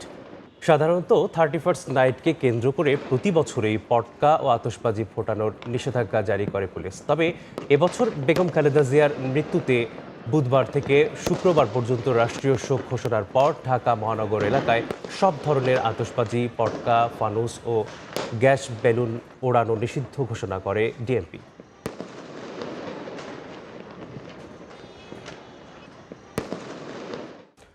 বর্ণিল আলোকসজ্জা আর আতশবাজির মধ্য দিয়ে দেশে দেশে বরণ করা হলো নতুন বছরকে।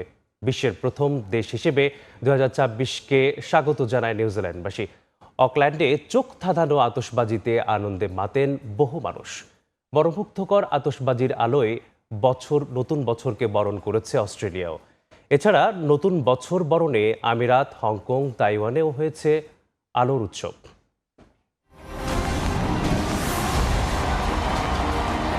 এ যেন আলোর ঝর্ণা, সোনালী রঙের স্রোত থেকে চোখ সরানো দেয়। ঘড়ির কাঁটায় রাত 12টা বাজতেই দুবাইয়ের অন্যতম উঁচু ভবন বুর্জ খলিফা আতশবাজি আর আলোকসজ্জায় উজ্জ্বল হয়ে ওঠে। ছিল ড্রোন শো।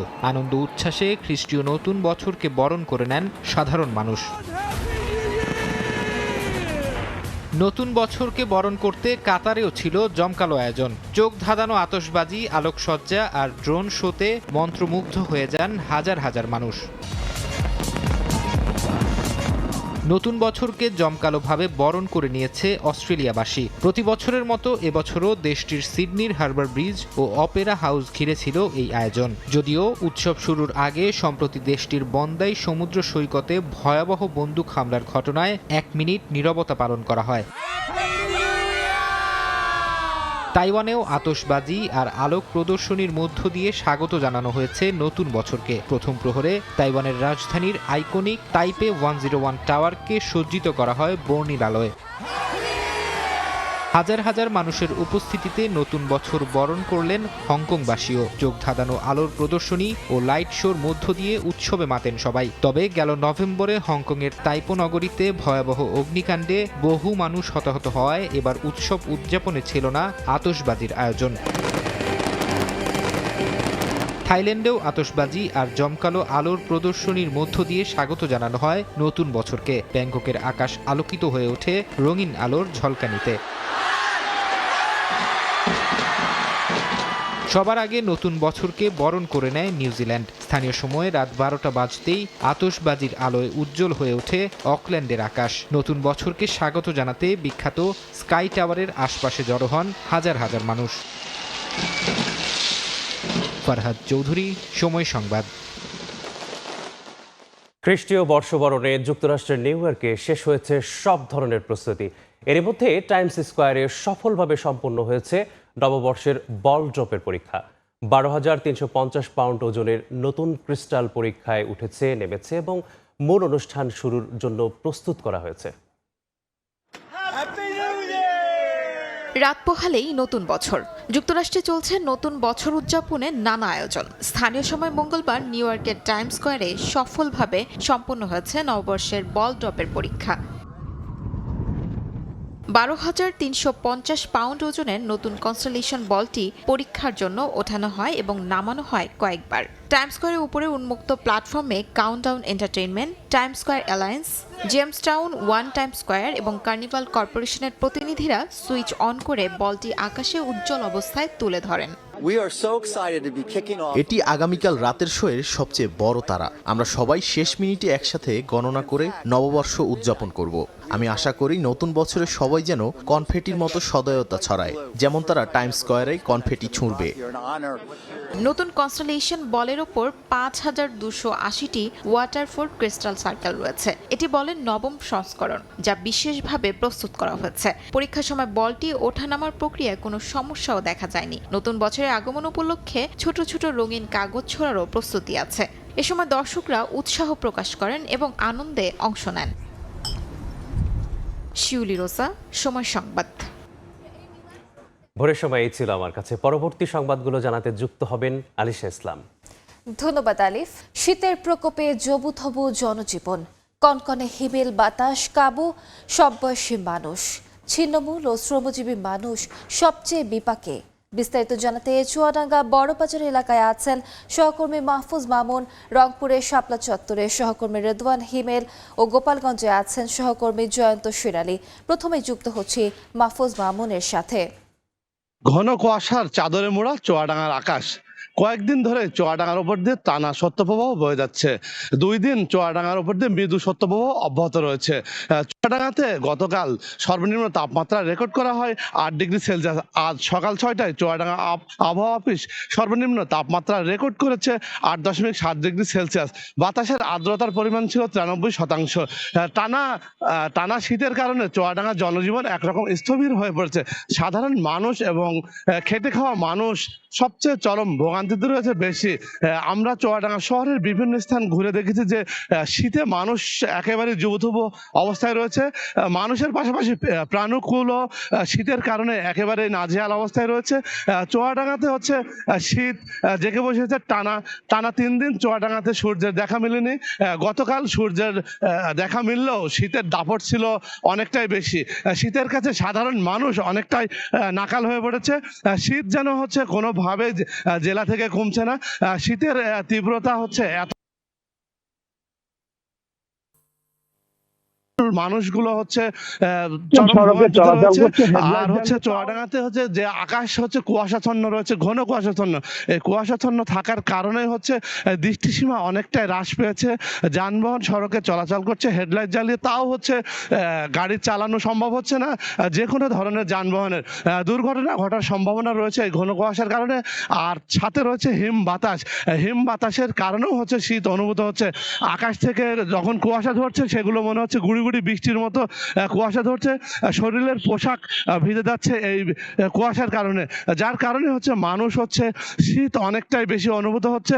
শহরের বিভিন্ন স্থানে যারা বাইরে বেরোচ্ছেন তারা খড়কুটো জ্বালিয়ে উষ্ণতা নেওয়ার চেষ্টা করছেন। উষ্ণতা নিয়েও সেখান থেকে শীত থেকে রক্ষা পাওয়া সম্ভব হচ্ছে না, যার কারণে মানুষ নিদারুণ কষ্টে রয়েছে। চুয়াডাঙ্গা আবহাওয়া অফিসের সাথে আমি কথা বলেছি, তারা জানিয়েছেন যে তাপমাত্রা আরো হ্রাস পেতে পারে। জেলায় ঠান্ডা জনিত কারণে অনেক রোগী বাড়ছে। নিউমোনিয়া, ডায়রিয়া, শ্বাসকষ্ট সহ বিভিন্ন ধরনের রোগে আক্রান্ত হচ্ছে শিশু এবং বয়স্করা। তাপমাত্রা আরো হ্রাস পাওয়ার সম্ভাবনা রয়েছে জেলায়। এছাড়াও জেলা প্রশাসনের পক্ষ থেকে যে কম্বল বিতরণ করা হচ্ছে এই শীতে যথেষ্ট নয়। শীতের দাপট অনেকটাই প্রভাব বিস্তার করেছে চুয়াডাঙ্গা জেলায়। রংপুরে রয়েছে সহকর্মী রেদওয়ান হিমেল, সেখানে যাচ্ছে। সবচেয়ে বেশি কনকনে বাতাস অনুভূত হচ্ছে। এর আগের 3-4 দিন কিন্তু একেবারে সূর্যের দেখা মেলেনি। মিলেছে। আজ যদি বলি আজকে সকালবেলা থেকে কুয়াশা আজকে সকালবেলা থেকে কিন্তু যে কুয়াশা সেই কুয়াশার তীব্রতা কিন্তু কিছুটা কম, সেই সাথে বাতাসের আর্দ্রতা কিন্তু রয়েছে কিন্তু 97%। সবকিছু মিলে যদি বলি, এতে করে উত্তরের জনপদে খেটে খাওয়া, নিম্ন আয় এবং দিনমজুর যারা মানুষ রয়েছেন তারা কিন্তু অনেকটাই বিপাকে পড়েছেন। আমরা দেখেছি গত কয়েকদিন থেকে কিন্তু শীতের কারণে একেবারেই জবুথবু অবস্থা। মানুষ রাস্তাঘাটে যারা কাজের সন্ধানে বেরান তারাও কিন্তু শীতবস্ত্র হাতে শরীরে জড়িয়ে কিন্তু তারা তো, এবং আমরা যতটুকু স্টেশন এলাকা এবং বাস স্টেশন এলাকা, যেই এলাকাগুলোতে দেখেছি যারা তৃণমূল খেটে খাওয়া মানুষ রয়েছেন তারা কিন্তু অনেক কষ্টে দিন যাপন করছেন। আমরা দেখেছি কিছুক্ষণ আগে অনেকে যারা রাস্তাঘাটে কাজের সন্ধানে বেরিয়েছেন, রিক্সা চালক, ভ্যান চালক এবং যারা জেলার বাইরে থেকে দূর দূরান্ত থেকে সবজি কাঁচা বাজার নিয়ে আসেন, তারা কিন্তু অনেকেই ভ্যানে করে যে সবজিগুলো নিয়ে আসেন তারা কিন্তু এই কনকনে হিমেল বাতাসের কারণে ভ্যান থামিয়ে খড়কুটোতে আগুন জ্বালিয়ে কিন্তু তারা উষ্ণতা নিয়ে আবারও কিন্তু সেই গন্তব্যে তারা পৌঁছানোর চেষ্টা করছেন। এতে করে আমরা দেখেছি যে উত্তরের জেলা রংপুরে যে তারা বিস্তৃত চরাঞ্চল, সেই চরাঞ্চলের মানুষও কিন্তু এই কনকনে হিমেল বাতাস এবং তীব্র শীতের কারণে কিন্তু অনেকটাই অসহায় অবস্থা আমরা দেখেছি। আমরা এখন পর্যন্ত জানতে পেরেছি জেলা প্রশাসনের সঙ্গে কথা বলে যে শীত বস্ত্র সেগুলো কিন্তু বিতরণ অব্যাহত রয়েছে। পাশাপাশি যদি একটু বলি, রংপুর মেডিকেল কলেজ হাসপাতালে এই শীতের তীব্রতার কারণে কিন্তু যেই শিশু ওয়ার্ড রয়েছে এবং বয়স্ক ওয়ার্ড রয়েছে, জেনারেল ওয়ার্ড রয়েছে, সেগুলো কিন্তু প্রতিনিয়ত দিনে দিন রোগীর সংখ্যা বাড়ছে। এতে করে যে শীতের যে তীব্রতা সেটি কিন্তু একেবারেই প্রতিমান হচ্ছে এবং শীত, উত্তরের জেলাগুলোতে যে শীত আমরা প্রতিটা জেলায় দেখেছি যে শীতের যে তীব্রতা সেটি কিন্তু প্রতিনিয়ত কিন্তু বাড়ছে।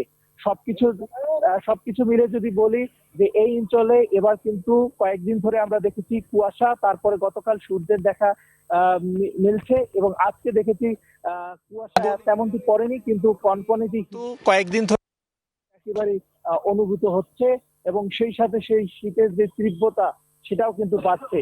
এবং আমরা দেখেছি দিনের পর দিন যে এই কুয়াশা এবং শীতের কারণে মানুষের কিন্তু কষ্টের একেবারেই সীমা পরিসীমা থাকে না।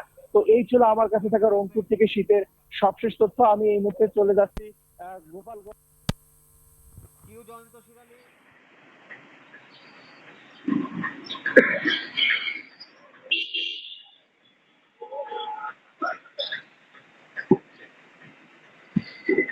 2026 সাল নতুন বছর। এই বছরটি গোপালগঞ্জের মানুষের কাছে শুরু হয়েছে হাড় কাঁপুনি শীতের মাধ্যমে।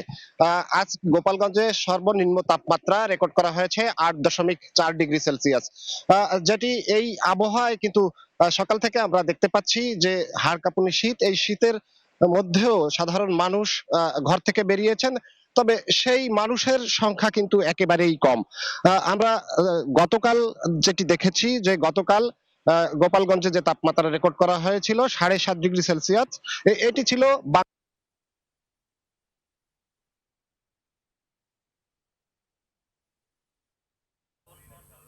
মহাসড়ক সহ আভ্যন্তরীণ যে রুটগুলো রয়েছে সেই রুটগুলোতে যে যানবাহন চলাচল করছে সেই যানবাহন খুব ধীর গতিতে চলাচল করছে। মহাসড়ক সহ আভ্যন্তরীণ যে রুটগুলো রয়েছে সেই রুটগুলোতে যে যানবাহন চলাচল করছে সেই যানবাহন খুব ধীর গতিতে চলাচল করছে কুয়াশা ভেদ করে।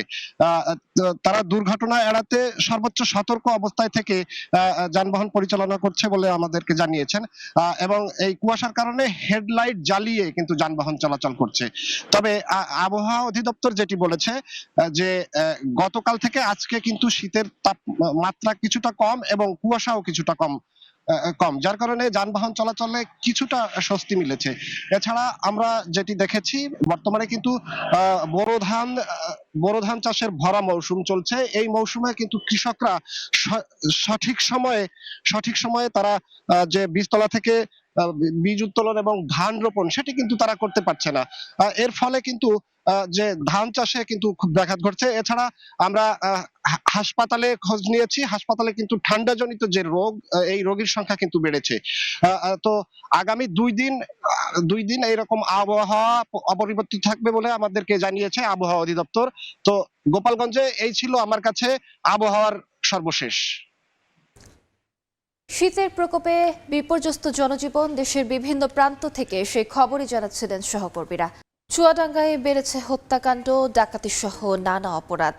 গেল 5 মাসে 2টি জোড়া খুন সহ হয়েছে 12টি হত্যাকাণ্ড। মূল আসামিরা রয়েছে ধরাছোঁয়ার বাইরে।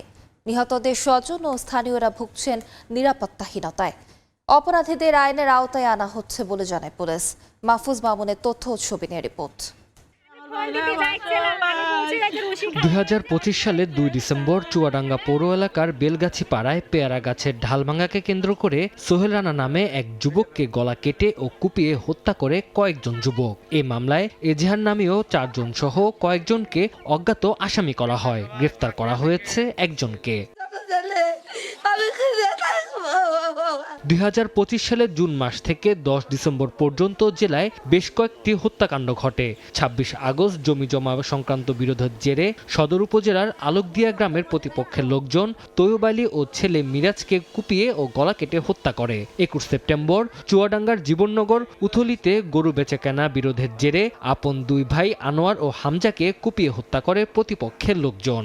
এছাড়া দামুড়হুদা উপজেলার গোবিন্দহুদা গ্রামে জমি সংক্রান্ত বিরোধে 20 সেপ্টেম্বর জয়নুর নামে এক ব্যক্তিকে কুপিয়ে হত্যা করে। 2টি জোড়া খুন, শিশু হত্যা সহ 12টি হত্যাকাণ্ড ঘটে। এসব হত্যাকাণ্ডের ঘটনায় জড়িত 16 জনকে গ্রেফতার করেছে পুলিশ। হত্যার পাশাপাশি মাদক, ডাকাতি, চুরি, ছিনতাই সহ নানা ধরনের অপরাধমূলক কর্মকাণ্ড বৃদ্ধি পাচ্ছে। আইন শৃঙ্খলার অবনতি হওয়ায় সাধারণ মানুষ নিরাপত্তাহীনতায় ভুগছেন। অপরাধীদের বিচারের দাবি জানান নিহতের স্বজন ও স্থানীয়রা। যেদিন আমার ছেলে জবি করে সেদিন যে কোনো আসামি বাদ আছে সেগুলো যাতে ধরা পড়ে। স্বামী আর ছেলে এ হত্যা করেছে রাজু আর বাবু। তারা আবার আমাদের হুমকি দেয় যে এই কেস যদি না তুলিস তাহলে তোদেরকেও জবি করে মারবো তোর ভাইয়ের মতো। অপরাধীদের গ্রেপ্তারে গড়িমসি দেখা যাচ্ছে। অপরাধীদের গ্রেপ্তার করে দ্রুত বিচারের আওতায় আনতে হবে। সাম্প্রতিক সময়ে জেলায় অপরাধমূলক কর্মকাণ্ড কিছুটা বাড়লেও আইন শৃঙ্খলা পরিস্থিতি নিয়ন্ত্রণে রয়েছে বলে জানিয়েছে প্রশাসন। ছোটখাটো কিছু বিচ্ছিন্ন ঘটনা ঘটে থাকে, আমরা দ্রুত সেগুলোর বিরুদ্ধে ব্যবস্থা নিয়ে আইনানুগ ব্যবস্থা নিয়ে পরিস্থিতি স্বাভাবিক অবস্থায় আমরা নিয়ে আসি। 2025 সালে 11 মাসে জেলায় 24টি হত্যাকাণ্ড সহ নানা অপরাধমূলক কর্মকাণ্ড সংঘটিত হয়েছে। দায়েরকৃত 539টি মামলায় 943 জন আসামি গ্রেফতার করা হয়েছে। সময় সংবাদ, চুয়াডাঙ্গা। তীব্র ওষুধ সংকট দেখা দিয়েছে ঝিনাইদহের কমিউনিটি ক্লিনিকগুলোতে। সরবরাহ ঠিক না থাকায় ওষুধ নিতে এসে দিনের পর দিন ঘুরতে হচ্ছে সেবা প্রত্যাশীদের। এতে স্বাস্থ্য সেবা থেকে বঞ্চিত হচ্ছেন গ্রামাঞ্চলের অসহায় মানুষ। বাধ্য হয়ে যাচ্ছেন বেসরকারি ক্লিনিকে। তবে কবে কাটবে এই সংকট জানে না স্বাস্থ্য বিভাগও। লোটাস রহমান সোহাগের রিপোর্ট।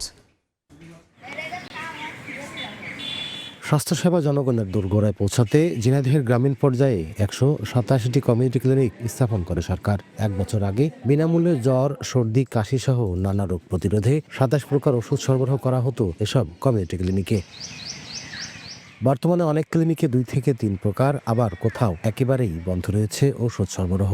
ফলে সেবা নিতে আসা রোগীদের পড়তে হচ্ছে ভোগান্তিতে। অতিরিক্ত অর্থ খরচে শহর থেকে সংগ্রহ করছেন প্রয়োজনীয় ওষুধ। ওষুধ নিতে আসি কয় যে ওষুধ নেই, ওষুধ আসে না, ওষুধের জন্য মানুষ ফিরে ফিরে যায়। 10-12 দিন যাবত একেবারেই ঘাটতি, যার কারণে সেই সেবা দিতেই পারছে না। আমরা চাই ঠিক আগের মতো সেই ওষুধ আসুক, সেইভাবে বরাদ্দ হোক। কমিউনিটি হেলথ কেয়ার প্রোভাইডাররা বলছেন ওষুধ সংকটের কারণে স্বাস্থ্য শিক্ষা দিয়ে ফেরাচ্ছেন রোগীদের। আর সচেতন মহল বলছেন কমিউনিটি ক্লিনিকগুলোতে ওষুধ সংকট দীর্ঘস্থায়ী হলে বাড়বে সাধারণ মানুষের স্বাস্থ্য ঝুঁকি। প্রতিনিয়ত আমার এখানে 40 থেকে 50 জন রোগী আসছে, তাদেরকে কাউন্সিলিং করে আমাকে ফেরত পাঠাতে হচ্ছে। ক্লিনিকটা 12টা গ্রাম নিয়ে অনেক দূর দূরান্ত থেকে এখানে আসার পরে যখন ফেরত যায় আমাদেরও খারাপ লাগে। কতদিনে এই সংকট কাটবে তা জানে না জেলার স্বাস্থ্য বিভাগও। ওষুধ কিছু কিছু আসতেছে কিন্তু পর্যাপ্ত না। আশা করি দ্রুতই সমাধান হয়ে যাবে, তবে একেবারে এক্সাক্ট ডেটটা বলা মুশকিল। জেলা স্বাস্থ্য বিভাগের তথ্য মতে ঝিনাইদহের 6টি উপজেলার 67টি ইউনিয়নের 187টি কমিউনিটি ক্লিনিকে প্রতিদিন অন্তত 4 থেকে 4,500 মানুষ স্বাস্থ্যসেবা নিয়ে থাকেন। লোটাস রহমান সোহাগ, সময় সংবাদ, ঝিনাইদহ। জীবিকা নির্বাহে অর্থনৈতিক কর্মকাণ্ডে বৈচিত্র্য চাইছেন বিলুপ্ত ছিটমহলবাসী। জীবন মানের উন্নয়নে আইসিটি সেন্টার প্রতিষ্ঠার দাবি দাসিয়ার ছড়ার বাসিন্দাদের। বেকার সমস্যা নিরসনে চান সরকারের কর্মমুখী নীতি পরিকল্পনা। কৃষি প্রধান এ অঞ্চলের চাষিদের সব ধরনের সহযোগিতা দিয়ে এগিয়ে নিতে পাশে থাকতে চায় কৃষি বিভাগ। বাদশা সৈকতের তথ্য ও জামেল মিয়া ছবিতে রিপোর্ট।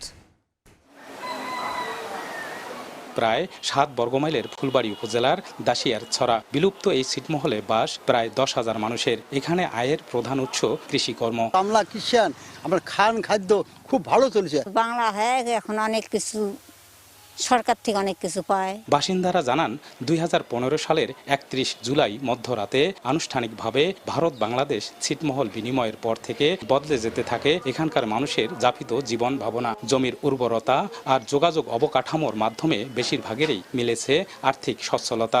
এখন আগের চেয়ে অনেক সুবিধা, কারণ কৃষি অফিস থেকে আমরা প্রণোদনা পাইতেছি। আগের সিট থাকাতে রাস্তা ছিল কাঁচা, এখন তো বাংলাদেশ হওয়ার পরে হচ্ছে পাকা, মোটামুটি রাস্তা দুটিয়ে যানবাহন পাওয়া যায়। এখন মনে করো ব্যবসা বাণিজ্য ভালো চলছে, আমরা অন্য ঢাকার মানুষ এলাকার মানুষ দেখতে চাইছি। শিক্ষার প্রসারে কৃষি নির্ভর অর্থনীতিতে এসেছে বৈচিত্র্য। বেকার সমস্যার সমাধানে আইসিটি খাতে সরকারের বিশেষ নজর চান স্থানীয়রা। এই আইসিটি ভবন যদি চালু হয় তাহলে আমাদের ছেলেমেয়েরা মানে এখানে আইসিটিতে ট্রেনিং নিয়ে অনেক কিছু কাজ বাজ করে বাবা মার মুখে অন্ন তুলে দিবে, কিন্তু সরকার ওই যে করে ছুঁয়ে গেলেন, আজ পর্যন্ত কোনো কাজেই করলেন না। কৃষিকেও আরো এগিয়ে নেওয়ার পরিকল্পনার তাগিদ দেন এই কৃষি কর্মকর্তা। কৃষকদেরকে তাদের জীবনযাত্রার মান উন্নয়নের জন্য সরকার বিভিন্ন সময় যে সহযোগিতাগুলো কৃষকদের জন্য প্রদান করেন, বিশেষ করে কৃষি প্রণোদনা সহ অন্যান্য প্রকল্পের যে কার্যক্রম সার্বিকভাবে সে এলাকার জনগণের জন্য আমরা দিয়ে যাচ্ছি। নাগরিক সুযোগ সুবিধা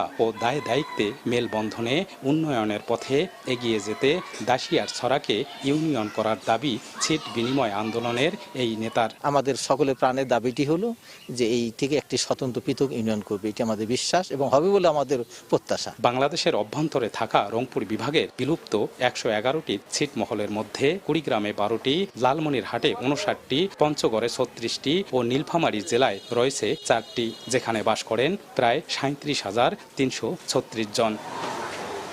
বাদশা সৈকত, সময় সংবাদ, কুড়িগ্রাম। বিশ্ব ঐতিহ্য 60 গম্বুজ মসজিদ দেখতে শীত উপেক্ষা করে আসছেন ভ্রমণ পিপাসুরা। দেশের বিভিন্ন প্রান্ত থেকে দর্শনার্থীদের সমাগম বেড়েছে কয়েক গুণ। নিরাপত্তায় কাজ করছে টুরিস্ট পুলিশ। আলী আকবর টুটুনের তথ্য ও আমিনুল ইসলামের ছবিতে রিপোর্ট।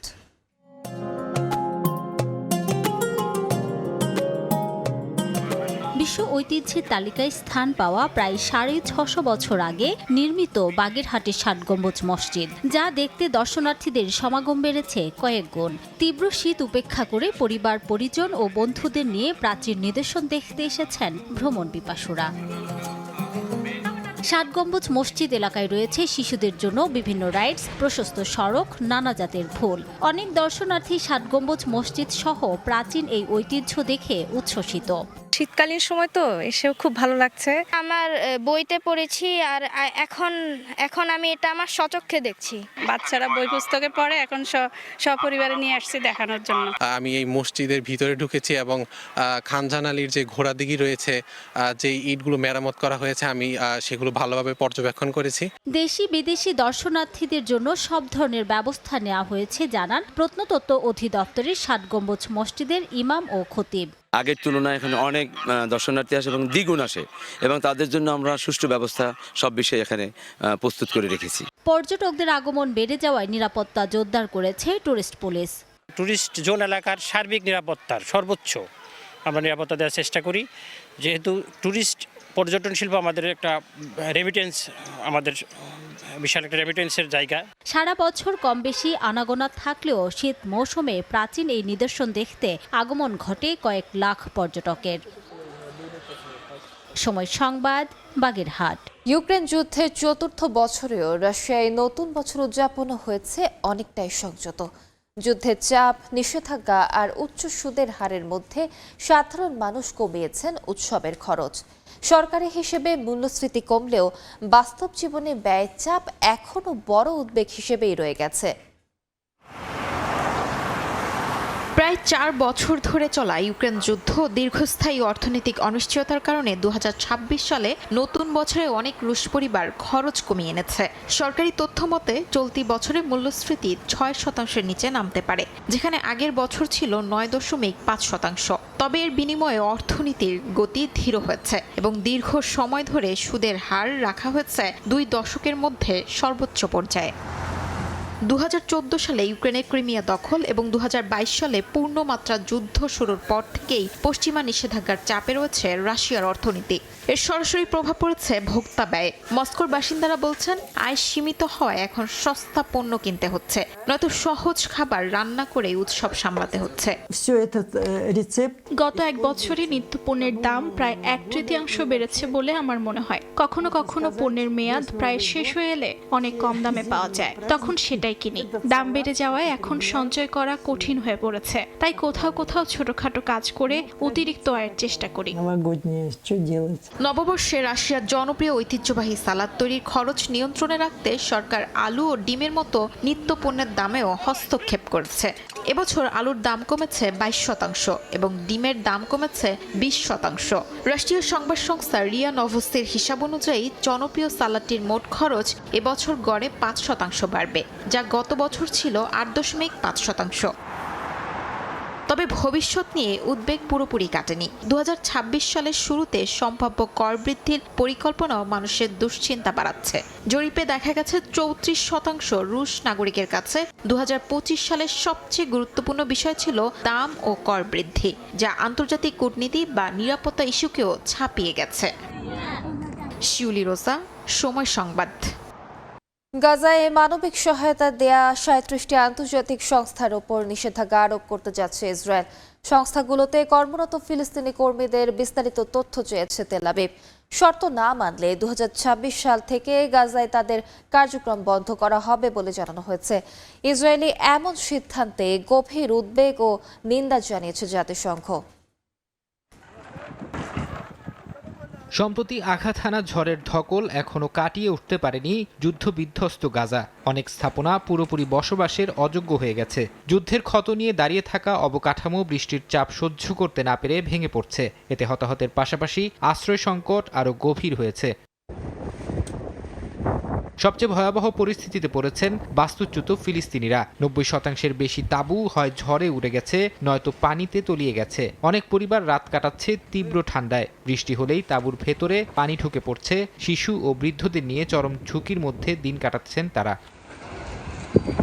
এই সংকটের মধ্যে গাজায় মানবিক সহায়তা সংস্থাগুলোর কাজ বন্ধ হওয়ার আশঙ্কা তৈরি হয়েছে। ডক্টর উইদাউট বর্ডার্স, MSF সহ অন্তত 37টি আন্তর্জাতিক সংস্থার কার্যক্রম স্থগিতের পরিকল্পনা করেছে ইসরায়েল। সংস্থাগুলোতে কর্মরত ফিলিস্তিনি কর্মীদের বিস্তারিত তথ্য দিতে বলা হয়েছে। শর্ত না মানলে 2026 সাল থেকে গাজায় তাদের কার্যক্রম বন্ধ করা হবে বলে জানিয়েছে তেল আবিব। সহায়তা সংস্থাগুলোর আশঙ্কা, নিষেধাজ্ঞা দেয়া হলে উপত্যকার হাজার হাজার মানুষ জীবন রক্ষাকারী চিকিৎসা ও সহায়তা থেকে বঞ্চিত হবে। জাতিসংঘ ও আন্তর্জাতিক মানবাধিকার সংস্থাগুলো ইসরায়েলি এই সিদ্ধান্তের তীব্র সমালোচনা করেছে। জাতিসংঘের মানবাধিকার সংস্থার প্রধান সতর্ক করে বলেছেন, সহায়তা বন্ধ হলে গাজার পরিস্থিতি আরও ভয়াবহ হয়ে উঠবে। তাদের মতে এ ধরনের নিষেধাজ্ঞা আন্তর্জাতিক মানবিক আইনের পরিপন্থী এবং ভবিষ্যতে বিশ্বজুড়ে ত্রাণ কাজের জন্য বিপজ্জনক নজির তৈরি করবে। এমন পরিস্থিতিতে গাজায় যুদ্ধবিরতির অগ্রগতি ধীর হয়ে পড়েছে। দ্বিতীয় ধাপের আলোচনায় প্রশাসনিক কাঠামো, আন্তর্জাতিক নিরাপত্তা বাহিনী, হামাসের নিরস্ত্রীকরণ এবং ইসরায়েলি সেনা প্রত্যাহার সব বিষয়েই জটিলতা রয়ে গেছে। উভয় পক্ষই একে অপরের বিরুদ্ধে যুদ্ধবিরতি লঙ্ঘনের অভিযোগ তুলছে, যা মানবিক সহায়তা প্রবেশের পথ আরও সংকুচিত করছে। ফারহাদ চৌধুরী, সময় সংবাদ।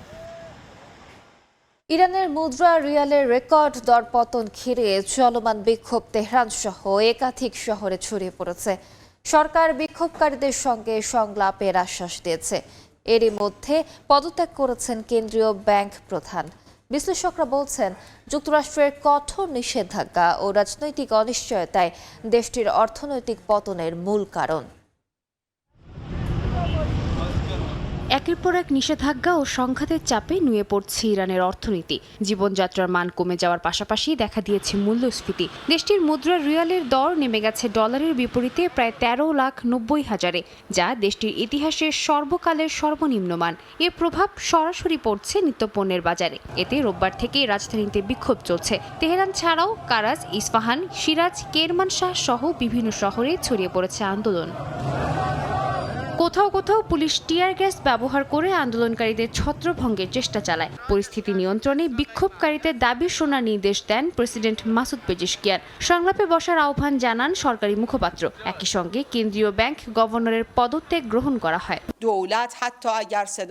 জনগণের দাবি যতই কঠোর হোক, আমরা তাদের কথা শুনব। আমাদের বিশ্বাস নাগরিকরা যথেষ্ট ধৈর্যশীল। তাদের উপর চাপ বাড়ছে বলেই তারা আন্দোলনের পথ বেছে নিয়েছেন। সরকার হিসেবে আমাদের দায়িত্ব জনগণের দাবি শুনে সমস্যার সমাধানের সর্বোচ্চ চেষ্টা করা। বিশ্লেষকরা বলছেন, মুদ্রার দরপতনের পেছনে সবচেয়ে বড় কারণ যুক্তরাষ্ট্রের কঠোর নিষেধাজ্ঞা। তেল রপ্তানি সীমিত হয়ে যাওয়ায় বৈদেশিক লেনদেন প্রায় বন্ধ। শক্তিশালী মুদ্রা প্রবাহ কমে যাওয়ায় অর্থনীতি শ্বাসরুদ্ধ অবস্থায়। অভ্যন্তরীণ অর্থনৈতিক ব্যবস্থাও সংকট বাড়িয়েছে।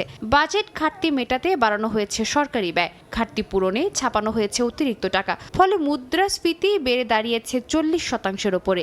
এই চাপ সরাসরি পড়েছে মানুষের জীবনে। খাদ্যপণ্যের দাম বেড়েছে দ্রুত গতিতে। স্বাস্থ্য ও নিত্যপণ্যের খরচ নাগালের বাইরে যাচ্ছে। রাজনৈতিক অনিশ্চয়তা পরিস্থিতি আরও জটিল করছে। পরমাণু আলোচনা অচল। ইসরায়েলের সঙ্গে সাম্প্রতিক যুদ্ধ বাজারে আতঙ্ক ছড়িয়েছে। নতুন সংঘাতের আশঙ্কায় বিনিয়োগও থমকে গেছে। মানুষ রিয়াল ছেড়ে ডলার ও সোনার দিকে ঝুঁকছে। ব্যাংক খাত দুর্বল হওয়া সত্ত্বেও কেন্দ্রীয় ব্যাংকের কার্যকর হস্তক্ষেপ দেখা যাচ্ছে না। নীতি নির্ধারকদের উপর দ্রুত আস্থা কমছে বাসিন্দাদের। এই অনাস্থায় রিয়ালের পতনকে আরও ত্বরান্বিত করছে। বিশ্লেষকদের দাবি, অর্থনৈতিক দুষ্টচক্রে আটকে পড়েছে ইরান। সাদিয়া তাসনিম, সময় সংবাদ।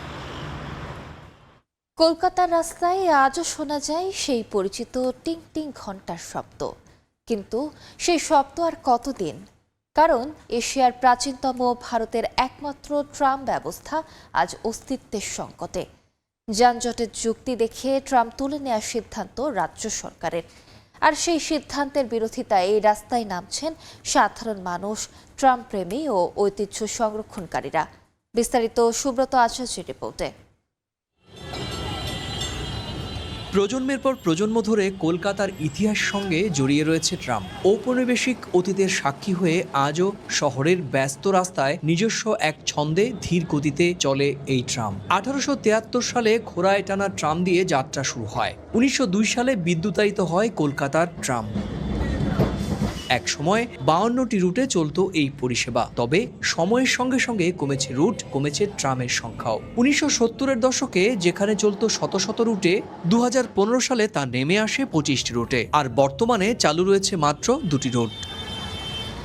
2024 সালে সেপ্টেম্বর মাসে পশ্চিমবঙ্গের পরিবহন মন্ত্রী স্নেহাশিস চক্রবর্তী যানজটের যুক্তি দেখিয়ে ট্রাম ব্যবস্থা বন্ধ করার পরিকল্পনার কথা ঘোষণা করেন। শুধু একটি ছোট্ট হেরিটেজ রুট রাখার প্রস্তাব দেয় রাজ্য সরকার। এই সিদ্ধান্ত ঘিরেই শুরু হয় বিতর্ক, ক্ষোভ আর আইনি লড়াই। কোনো একদিন যদি সত্যি শহর থেকে ট্রাম হারিয়ে যায় তাহলে আমি অনেক কষ্ট পাবো, কারণ আমি নিজেকেও যতটা ভালোবাসি তার চেয়েও বেশি ভালোবাসি আমার ট্রামকে। যদি এ যান একদিন হারিয়ে যায়, মনে হবে যেন আমার শরীরেরই একটি অংশ আমাকে ছেড়ে চলে গেছে। বাসের চেয়ে সস্তা ভাড়া, মাত্র 7 টাকা ভাড়ায় ট্রামে যাতায়াত করা যায় এখনো। যদিও গতি কম থাকায় অনেকেই ট্রাম এড়িয়ে চলেন। তবুও এই ট্রাম শুধু পরিবহন নয়, শহরের মানুষের কাছে এটা কলকাতার আত্মপরিচয়ও।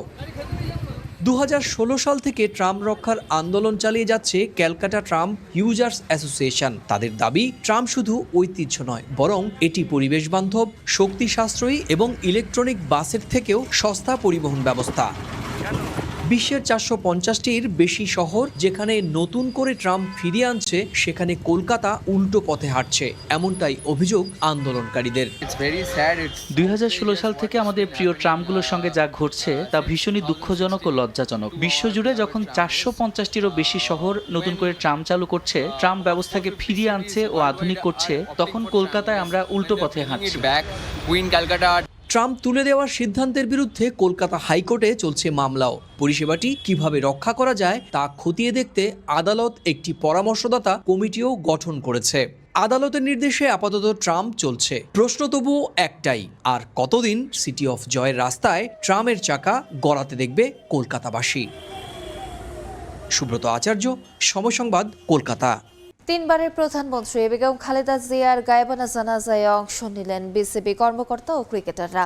সিলেট আন্তর্জাতিক স্টেডিয়ামে অনুষ্ঠিত হয় গায়েবানা জানাজা। খালেদা জিয়ার মৃত্যু ক্রীড়াঙ্গনের জন্য অপূরণীয় ক্ষতি বলে জানান বিসিবি পরিচালক রাহাত শামস। এ সময় তিনি আরও বলেন, খেলাধুলার প্রতি দেশনেত্রীর নিবেদন ছিল অন্য সবার চেয়ে আলাদা। সিলেট থেকে আরও জানাচ্ছেন অপু বণিক। সাবেক প্রধানমন্ত্রী ও বিএনপি নেত্রী বেগম খালেদা জিয়ার জানাজা রূপ নেয় জনসমুদ্রে। দেশের বিভিন্ন প্রান্ত থেকে আসা লাখ লাখ মানুষ অংশ নেন দেশের ইতিহাসের বৃহত্তম জানাজায়। 5 দিনের ব্যবধানে সিলেট আন্তর্জাতিক ক্রিকেট স্টেডিয়ামে দ্বিতীয় জানাজা। 27 ডিসেম্বর মাঠেই মৃত্যুবরণ করেন কোচ মাহবুব আলী জাকি। বুধবার বিএনপি নেত্রী ও সাবেক প্রধানমন্ত্রী খালেদা জিয়ার গায়েবানা জানাজার আয়োজন করা হয় সিলেটে। দলের সঙ্গে থাকায় অনেকেই ঢাকায় সশরীরে অংশ নিতে পারেননি জানাজায়। এই উদ্যোগ নেয় Bangladesh cricket board. Cricketer, ground staff, cricket সংশ্লিষ্ট বিভিন্ন পর্যায়ের ব্যক্তিরা সবাই দাঁড়িয়ে যান এক কাতারে, সম্মান জানান আপসহীন নেত্রীকে। বেগম খালেদা জিয়ার যে সমস্ত ফিলোসফি ছিল, শহীদ প্রেসিডেন্ট জিয়াউর রহমানের যে সমস্ত ফিলোসফিস ছিল, ওই ফিলোসফিসগুলো নিয়ে যদি আমরা সঠিক রাজনীতির দিকে আমাদের দেশটাকে প্রবাহিত করি, সব দল মিলে এই গণতান্ত্রিক ওয়েতে যদি আমরা এগিয়ে যাই, আমার মনে হয় আমাদের ক্রীড়াঙ্গনের জন্য ভালো হবে, সব সেক্টরের জন্য সেটা ভালো হবে। এবং যারা চলে যাচ্ছেন তাদের যে শিক্ষাগুলো, পজিটিভ শিক্ষাগুলো যদি আমরা নিয়ে চলি, এইটাই। শোকের আবহ নিয়ে দুদিন বিরতির পর কাল মাঠে গড়াবে বিপিএল এর খেলা। অপু বণিক, সময় সংবাদ, সিলেট। সাবেক প্রধানমন্ত্রী বেগম খালেদা জিয়ার মৃত্যুতে ম্যাচ বিরতির কারণে পরিবর্তন আনতে হয়েছে বিপিএল এর সূচিতে। গুঞ্জনই সত্যি হয়েছে। চট্টগ্রাম পর্ব বাদ সিলেটে ম্যাচ অনুষ্ঠিত হবে 12 জানুয়ারি পর্যন্ত, জানিয়েছেন বিপিএল গভর্নিং কাউন্সিলের সদস্য সচিব ইফতেখার রহমান মিঠু। ঢাকা পর্বে আসেনি কোনো পরিবর্তন। জাতীয় দলে না খেলতে পারা নিয়ে সাকিব আল হাসানের মন্তব্যের বিষয়ে সাবেক সভাপতি ফারুক আহমেদের ওপর দায় চাপালেন মিঠু। সিলেট থেকে তারেক হাসান শিমুলের রিপোর্ট। সাবেক প্রধানমন্ত্রী বেগম খালেদা জিয়ার প্রয়াণ থমকে দিয়েছে পুরো দেশকে। শোকের ছায়া ক্রীড়াঙ্গনেও চলছে 3 দিনের জাতীয় শোক, যা বদলে দিয়েছে বিপিএল এর গতিপথ। শোকাবহ পুরো দেশ। স্থগিত হয়েছিল 30 জানুয়ারি 2টি ম্যাচ। এরপর থেকেই গুঞ্জন ছিল চট্টগ্রাম থেকে সরে যেতে পারে বিপিএল। অবশেষে সত্যি হলো গুঞ্জন। পরিবর্তন এসেছে বিপিএল এর সূচিতে। চট্টগ্রামে হচ্ছে না চলমান বিপিএল এর কোনো ম্যাচ। আগামী 12 জানুয়ারি পর্যন্ত ম্যাচ হবে সিলেটেই। উদ্ভূত পরিস্থিতিতে এমন সিদ্ধান্ত নিতে হয়েছে বিসিবিকে।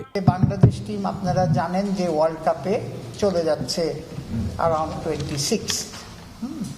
সো সেটা প্রথমে, প্লাস আপনারা জানেন যে আমাদের যে প্রোডাকশন, ইভেন আপনারাও সবারই একটা প্ল্যান আছে। তবে এতদিন সিলেটে 2টি উইকেটে ম্যাচ চললেও এবার বাড়ানো হবে উইকেট সংখ্যা। 2টির পরিবর্তে মোট 4টি উইকেট ব্যবহার করা হবে সিলেট পর্বে। আসন্ন টি-20 বিশ্বকাপের আগে ক্রিকেটারদের প্রস্তুতির বড় মঞ্চ বিপিএল। চট্টগ্রামের মতো ব্যাটিং প্যারাডাইস উইকেটে খেলার আর সুযোগ হচ্ছে না ক্রিকেটারদের। প্রস্তুতিতে কিছুটা হলেও ফাটা পড়বে। চিটাগাংয়ে হলে ভালো হতো, এত ক্লাসিক উইকেট, 3 রকম উইকেটে খেলে। এই জন্যই কিন্তু বিপিএল করার 2টো কারণ কিন্তু আপনারা জানেন। একটা হচ্ছে যে আমাদের প্লেয়াররা যাতে কিছু সম্মানী পায় তাদের আর্নিংয়ের ব্যাপারে। দ্বিতীয়টা হচ্ছে বাংলাদেশ টিমের একটা টুর্নামেন্ট খেলে ইনফর্ম ব্যাটসম্যানরা, বোলাররা যদি যেত, আমাদের টিমের পারফরমেন্স বেটার হতো। এই 2টো জিনিসের। সো এইখানে এখন যেটা আমরাও দুঃখিত, চিটাগাংয়ে খেলা হচ্ছে না সবার জন্যই, কিন্তু এটা এক্স করে নিতে হচ্ছে, এটার কিছু ওয়ে নাই। এদিকে জাতীয় দলে খেলতে না দেয়া নিয়ে বিস্ফোরক মন্তব্য করেছেন সাকিব আল হাসান। জানিয়ে আইসিসিতে যাওয়ার কথাও বলেছেন টাইগার অলরাউন্ডার। এ ব্যাপারে পুরো দায় সাবেক সভাপতি ও বর্তমান সহসভাপতি ফারুক আহমেদের উপর চাপালেন ইফতেখার মিঠু। ফারুক ভাইকে জিজ্ঞেস করলে বলতে পারবেন, কারণ উনি এই ডিসিশনটা, তখন তো উনি যোগাযোগ ছিল আমাদের অ্যাডভাইজার বলেন, আমাদের যে রাষ্ট্রীয় যে সবচেয়ে সর্বময় যারা ছিল তাদের সাথে কানেকশন ছিল। বিপিএলে গ্রুপ পর্ব থেকে বাদ পড়া দুই দলে জাতীয় দলের যে ক্রিকেটাররা থাকবেন তাদের নিয়ে চট্টগ্রামে ক্যাম্প করার পরিকল্পনা করছে বিসিবি। তারেক হাসান শিমুল, সময় সংবাদ, সিলেট। বিরতির পর আবারও মাঠে গড়াচ্ছে বিপিএল। স্বাগতিক সিলেট টাইটান্সের বিপক্ষে মাঠে নামবে জয় দিয়ে আসর শুরু করা ঢাকা ক্যাপিটালস। ম্যাচের আগের দিন অনুশীলন করেছে দুদল। স্বাগতিকদের বিপক্ষে জয় পাওয়া কিছুটা হলেও চ্যালেঞ্জিং হবে ঢাকার। দুদলের ম্যাচটি মাঠে গড়াবে বৃহস্পতিবার দুপুর 1টায়। সিলেট থেকে তারেক হাসান শিমুলের রিপোর্ট। উদ্ভূত পরিস্থিতিতে পরিবর্তন আনতে হয়েছে বিপিএলের সূচিতে। অবশেষে আবারও মাঠে গড়াচ্ছে বিপিএল। 30 ডিসেম্বর স্থগিত হওয়া ম্যাচ নিয়ে যাওয়া হয়েছে 4 জানুয়ারি। বাকি সূচি আছে আগের মতোই। সিলেট টাইটান্সের বিপক্ষে ঢাকা ক্যাপিটালসের ম্যাচ দিয়ে আবারও মাঠে গড়াচ্ছে বিপিএল। তারকা সমৃদ্ধ ঢাকা আছে দারুণ ছন্দে। প্রথম ম্যাচে নাজমুল হোসেন শান্তর দলকে একরকম উড়িয়ে দিয়েছে ক্যাপিটালস। ঢাকার বড় শক্তি ডিরেক্ট সাইনিং তাসকির আহমেদ যোগ দিয়েছেন ক্যাপিটালস ডেরায়। শক্তি বেড়েছে বোলিং অ্যাটাকে। প্রথম ম্যাচে সালমান মির্জা 4 ওভারে 17 রান দিয়ে নিয়েছেন 1 উইকেট। এছাড়া পাকিস্তানি ইমাদ ওয়াসিম হন ম্যাচ সেরা। বোলিংয়ে সিলেট টাইটান্সকে চ্যালেঞ্জ জানাতে প্রস্তুত ঢাকা। ব্যাট হাতে ছন্দে আছেন তরুণ আব্দুল্লাহ আল মামুন। অলরাউন্ডার বেশি থাকায় ব্যাটিং লাইনটাও বেশ লম্বা ঢাকার। ওপেনিংয়ে সাইফ হাসান ও ওসমান খান। কিছুটা ছন্দহীন সাইফ, তার জন্য চ্যালেঞ্জ থাকবে রানে ফেরার। মামুনের পর মোহাম্মদ মিথুন, নাসির, সাব্বির, শামীম পাটোয়ারিরা দক্ষতা রাখেন ইনিংসের ফিনিশিংয়ে। সঙ্গে অলরাউন্ডার সাইফউদ্দিন, ইমাদ ওয়াসিমের ব্যাট থেকে সুযোগ আছে রান পাওয়ার। স্বাগতিক সমর্থকদের বিপক্ষে খেলতে হলেও শক্তিমত্তায় মিরাজদের দল থেকে বেশ এগিয়ে ঢাকা ক্যাপিটালস। সিলেট টাইটান্স অবশ্য ঘরের মাঠে হারতে চাইবে না। ম্যাচের আগের দিন 2 ঘন্টা অনুশীলন করেছেন মিরাজরা। এই দলটাতে আছে টি-20-র বেশ কিছু তারকা। আইসিসি র্যাঙ্কিংয়ের শীর্ষ অলরাউন্ডার সাইম আইয়ুব টাইটান্স শিবিরে। তার দিনে যে কোনো দলকে ধসিয়ে দিতে পারেন একা হাতে। এছাড়াও শক্তি বাড়াতে এরই মধ্যে দলে যোগ দেওয়ার কথা আফগান অলরাউন্ডার আজমাতুল্লাহ ওমর জাইদ। তবে ভ্রমণ ক্লান্তি নিয়ে কতটা পারফর্ম করতে পারবেন সেটাই এখন দেখার বিষয়। এছাড়াও পারভেজ হোসেন ইমন, আফিফ হোসেন, ধ্রুব, লোকাল জাকির হাসান আছেন ছন্দে। তাই ঘরের মাঠে তারাও প্রস্তুত ঢাকা ক্যাপিটালসকে চ্যালেঞ্জ জানাতে। তাই ম্যাচটা হাড্ডাহাড্ডি হবে বলাই যায়। তারেক হাসান শিমুল, সময় সংবাদ, সিলেট। 20 জানুয়ারির মধ্যে ঘোষণা করা হবে বাংলাদেশের টি-20 বিশ্বকাপ স্কোয়াড। বেঙ্গালুরুতে ওয়ার্ম আপ ম্যাচ খেলতে 28 জানুয়ারি দেশ ছাড়বে টাইগাররা। বিসিবির cricket operations chairman Nazmul Abedin Fahim জানিয়েছেন, বিপিএল এর পারফরম্যান্সে নজর থাকবে। তবে শেষ মুহূর্তে বিশ্বকাপ দলে পরিবর্তন আনা কঠিন। বিদায়ী বছরে এশিয়া কাপে ফাইনাল খেলতে না পারা নিয়ে আক্ষেপ রয়েছে বোর্ডের। ফাহিম আরও বলেন, বিশ্বমঞ্চে ভালো করতে ঘরোয়া ক্রিকেটের মানোন্নয়নের বিকল্প নেই। বেগম খালেদা জিয়ার মৃত্যুর শোক আর জাতীয় নির্বাচনের ডামাডোলে আড়ালে বিপিএল। তবে ক্রিকেট বোর্ড সংশ্লিষ্টদের এড়িয়ে যাওয়ার সুযোগ নেই। কদিন আগে শুরু হওয়া বিপিএল এর সার্বিক ব্যবস্থাপনা তো আছেই, নীতি নির্ধারকদের ভাবতে হচ্ছে টি-20 বিশ্বকাপ নিয়েও। মেগা ইভেন্টের জন্য স্কোয়াড মোটামুটি তৈরি।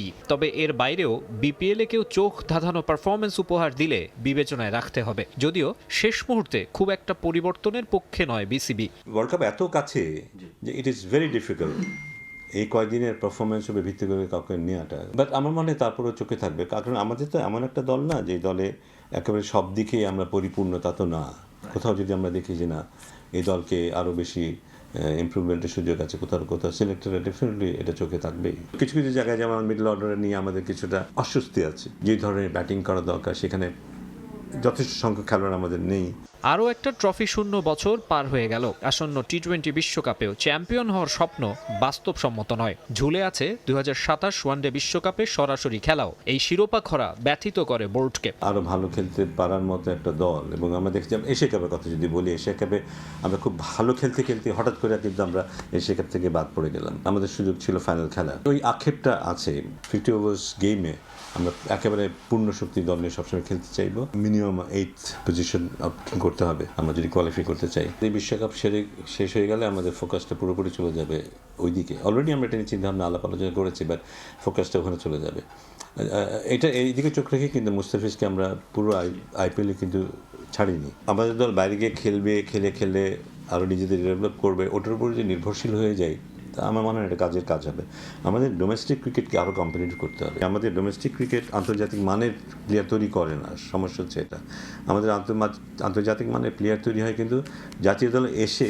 এগুলো অনেক দূরের কথা। আপাতত টি-20 বিশ্বকাপের লক্ষ্য সম্ভাবনা নিয়ে ভাবাই শ্রেয়। জানা গেছে 15 থেকে 20 জানুয়ারির মধ্যে ওয়ার্ল্ড কাপ স্কোয়াড ঘোষণা করবে বিসিবি। আমাদের ইচ্ছা আছে খুব তাড়াতাড়ি দিয়ে দেবার, অলরেডি আমরা একটা ডেডলাইন দিয়েছি। মেন্টালি একটা স্ট্রং টিম আমাদের দাঁড়িয়েছে এখন, এবং সে কারণেই এই বিশ্বকাপ নিয়ে বেশ আশাবাদী আমি। বিপিএল শেষেই দেশ ছাড়বে টাইগাররা। মূল পর্ব শুরুর আগে বেঙ্গালুরুতে আফগানিস্তান ও নামিবিয়ার বিপক্ষে 2টি ওয়ার্ম আপ ম্যাচ খেলবে লিটনের দল। মাকসুম আলম খান, সময় সংবাদ, ঢাকা। সাকিব আল হাসানের দেশে এসে টেস্ট খেলতে না পারার কোনো দায় নিতে চান না ফারুক আহমেদ। এই ইস্যুতে পুরো সিদ্ধান্তই নিয়েছিল সরকার। সময় সংবাদে জানিয়েছেন সে সময় বোর্ডের সভাপতির দায়িত্বে থাকা ফারুক আহমেদ ভবিষ্যতে ক্রিকেট বোর্ডে তামিম ছাড়াও মাশরাফি, মুশফিক, মাহমুদুল্লাহদের দেখতে চান ফারুক। যদিও বিশেষ একটা পক্ষের জন্য সেটাও বেশ কঠিন হবে বলেই মনে করেন বিসিবির সহ সভাপতি। আরও জানাচ্ছেন সাজিদ মুস্তাহিদ। সাকিব আল হাসান সম্প্রতি একটা ইন্টারভিউতে বলেছেন তিনি এখনও কোনো ফরম্যাট থেকে অবসর নেননি। অনেকেই আপনাকে দায় দেয় যে সাকিব যখন সাউথ আফ্রিকার এগেনস্টে টেস্ট খেলতে চেয়েছিল আপনার কারণে সাকিব নাকি পারেনি। I am just a small stakeholder in this. আপনি জানেন তো সাকিব ইস্যু তো ন্যাশনাল ইস্যু, তো রাষ্ট্রের ব্যাপার। আমি তো Faruque Ahmed I can't give him safety, mob, এগুলো তো আমি কিছু না। এটা তো অ্যাবসলিউটলি আপনি জানেন সাকিব তখন কোথায়, দুবাই পর্যন্ত এসেছিল, অ্যান্ড আমি দুবাই তখন মিটিংয়ে দুবাইয়ে আমি, অ্যান্ড এখান থেকে ক্যাটেগরিক্যালি নাজবুল আবিদিন ফোন করে বলেছে সিকিউরিটি থ্রেট আছে, তাকে উপদেষ্টা মহোদয় বলেছেন। তারপর আমি উপদেষ্টা মহোদয়কে ফোন করলাম যে সাকিব আসছে, আমরা চেষ্টা করতে পারি।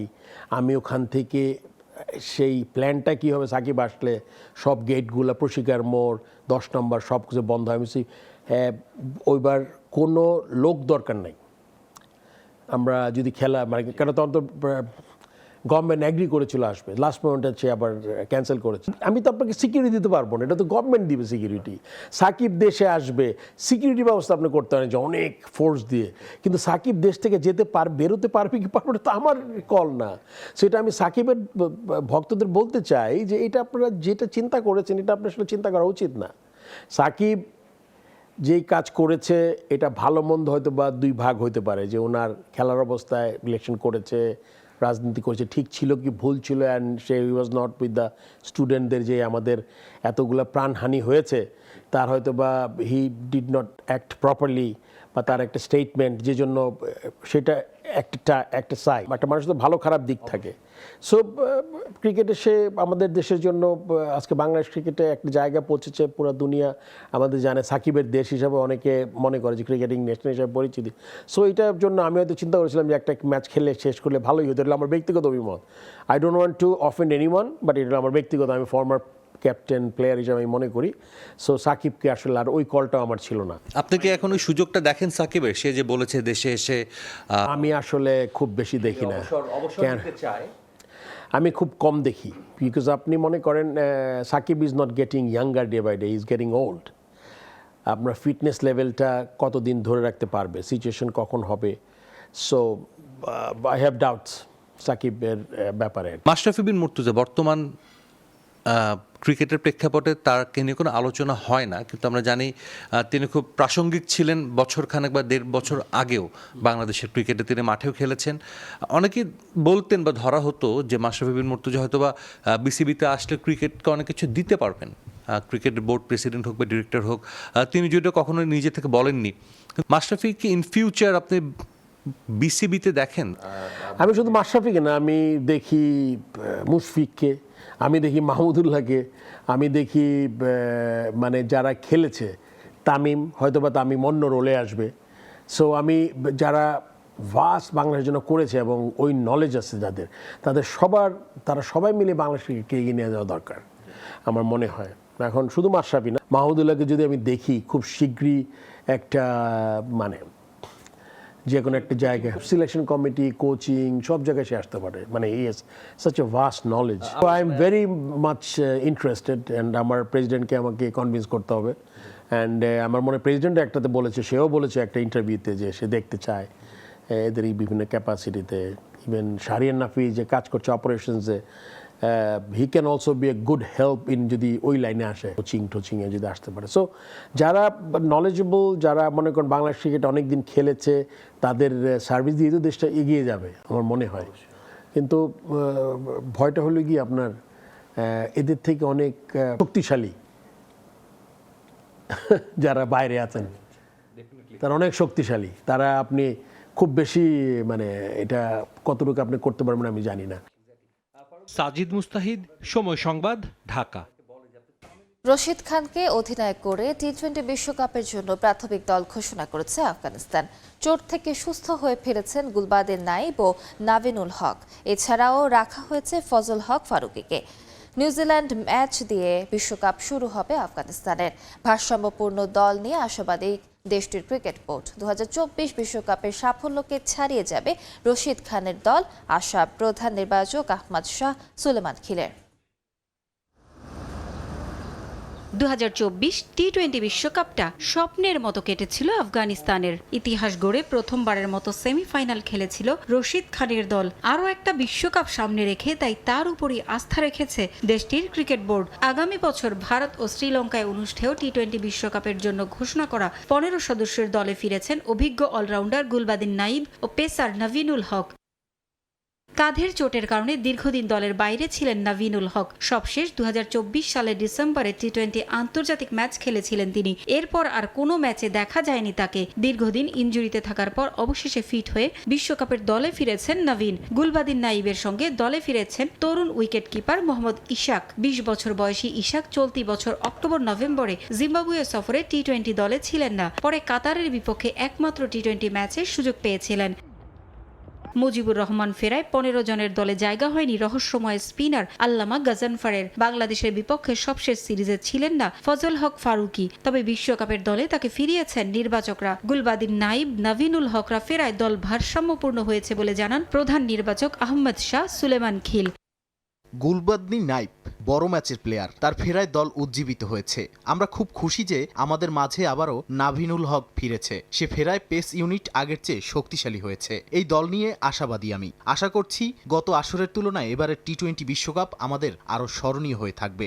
এছাড়াও আফগানিস্তান দলে আছেন নূর আহমদ, সেদিকুল্লাহ আতাল, মোহাম্মদ নবী, আজমদুল্লাহ ওমর জাইয়ের মতো ক্রিকেটাররা। রিজার্ভ তালিকায় আছেন আল্লামা গাজানফার, ইজাজ আহমদ জাই ও জিয়াউর রহমান শরীফি। আফগানদের বিশ্বকাপের দলে জায়গা হয়নি জিম্বাবুয়ে সিরিজে থাকা শরাফুদ্দিন আশরাফ, ফরিদ আহমেদ মালিক, বশির আহমেদ ও ইজাজ আহমদ জাইয়ের।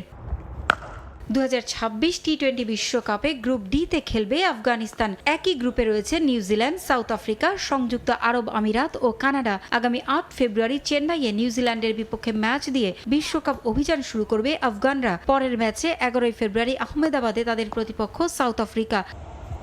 16 ফেব্রুয়ারি তৃতীয় ম্যাচে আফগানরা লড়বে সংযুক্ত আরব আমিরাতের বিপক্ষে। গ্রুপ পর্বের শেষ ম্যাচে চেন্নাইয়ে তাদের প্রতিপক্ষ কানাডা। বিশ্বকাপের জন্য ঘোষণা করা এই দলই জানুয়ারির 19 থেকে সংযুক্ত আরব আমিরাতে ওয়েস্ট ইন্ডিজের বিপক্ষে 3 ম্যাচের টি-20 সিরিজেও অংশ নেবে। পারভিন আক্তার, সময় সংবাদ। এ পর্যায়ে শীর্ষ সংবাদগুলো জানিয়ে দিচ্ছি আরেকবার।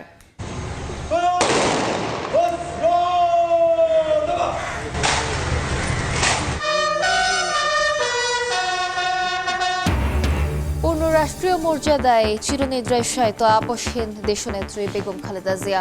জানাজায় লাখ লাখ মানুষের ঢল, মায়ের জন্য দোয়া চাইলেন তারেক রহমান। বেগম জিয়ার প্রতি ভারত, পাকিস্তান সহ 33 দেশের প্রতিনিধি শ্রদ্ধা। তারেক রহমানের সঙ্গে দেখা করলেন জয়শঙ্কর। প্রধান উপদেষ্টার সঙ্গে বিদেশি প্রতিনিধিদের সাক্ষাৎ। এবং বেগম জিয়ার আমলের অর্থনৈতিক সংস্কারের সুফল পাচ্ছে দেশ। মুক্তবাজার অর্থনীতি, ভ্যাট চালুতে আসে বড় পরিবর্তন। নারী শিক্ষায় উল্লেখযোগ্য অগ্রগতি এনেছে উপবৃত্তি, মত বিশ্লেষকের। যুক্তরাষ্ট্র, ফ্রান্স, আমিরাত সহ দেশে দেশে বেগম খালেদা জিয়ার গায়েবানা জানাজা, বিশেষ দোয়ায় মাগফিরাত কামনা, অধিকার প্রতিষ্ঠায় দেশনেত্রীর ভূমিকার কথা স্মরণ। এবং রাজনৈতিক অর্থনৈতিক সহ নানা ক্ষেত্রে ঘটনাবহুল বছরের ইতি টেনে শুরু হলো খ্রিস্টীয় নতুন বছর। জাতীয় ও আন্তর্জাতিক চ্যালেঞ্জ মোকাবেলা করে সুন্দর আগামীর প্রত্যাশা।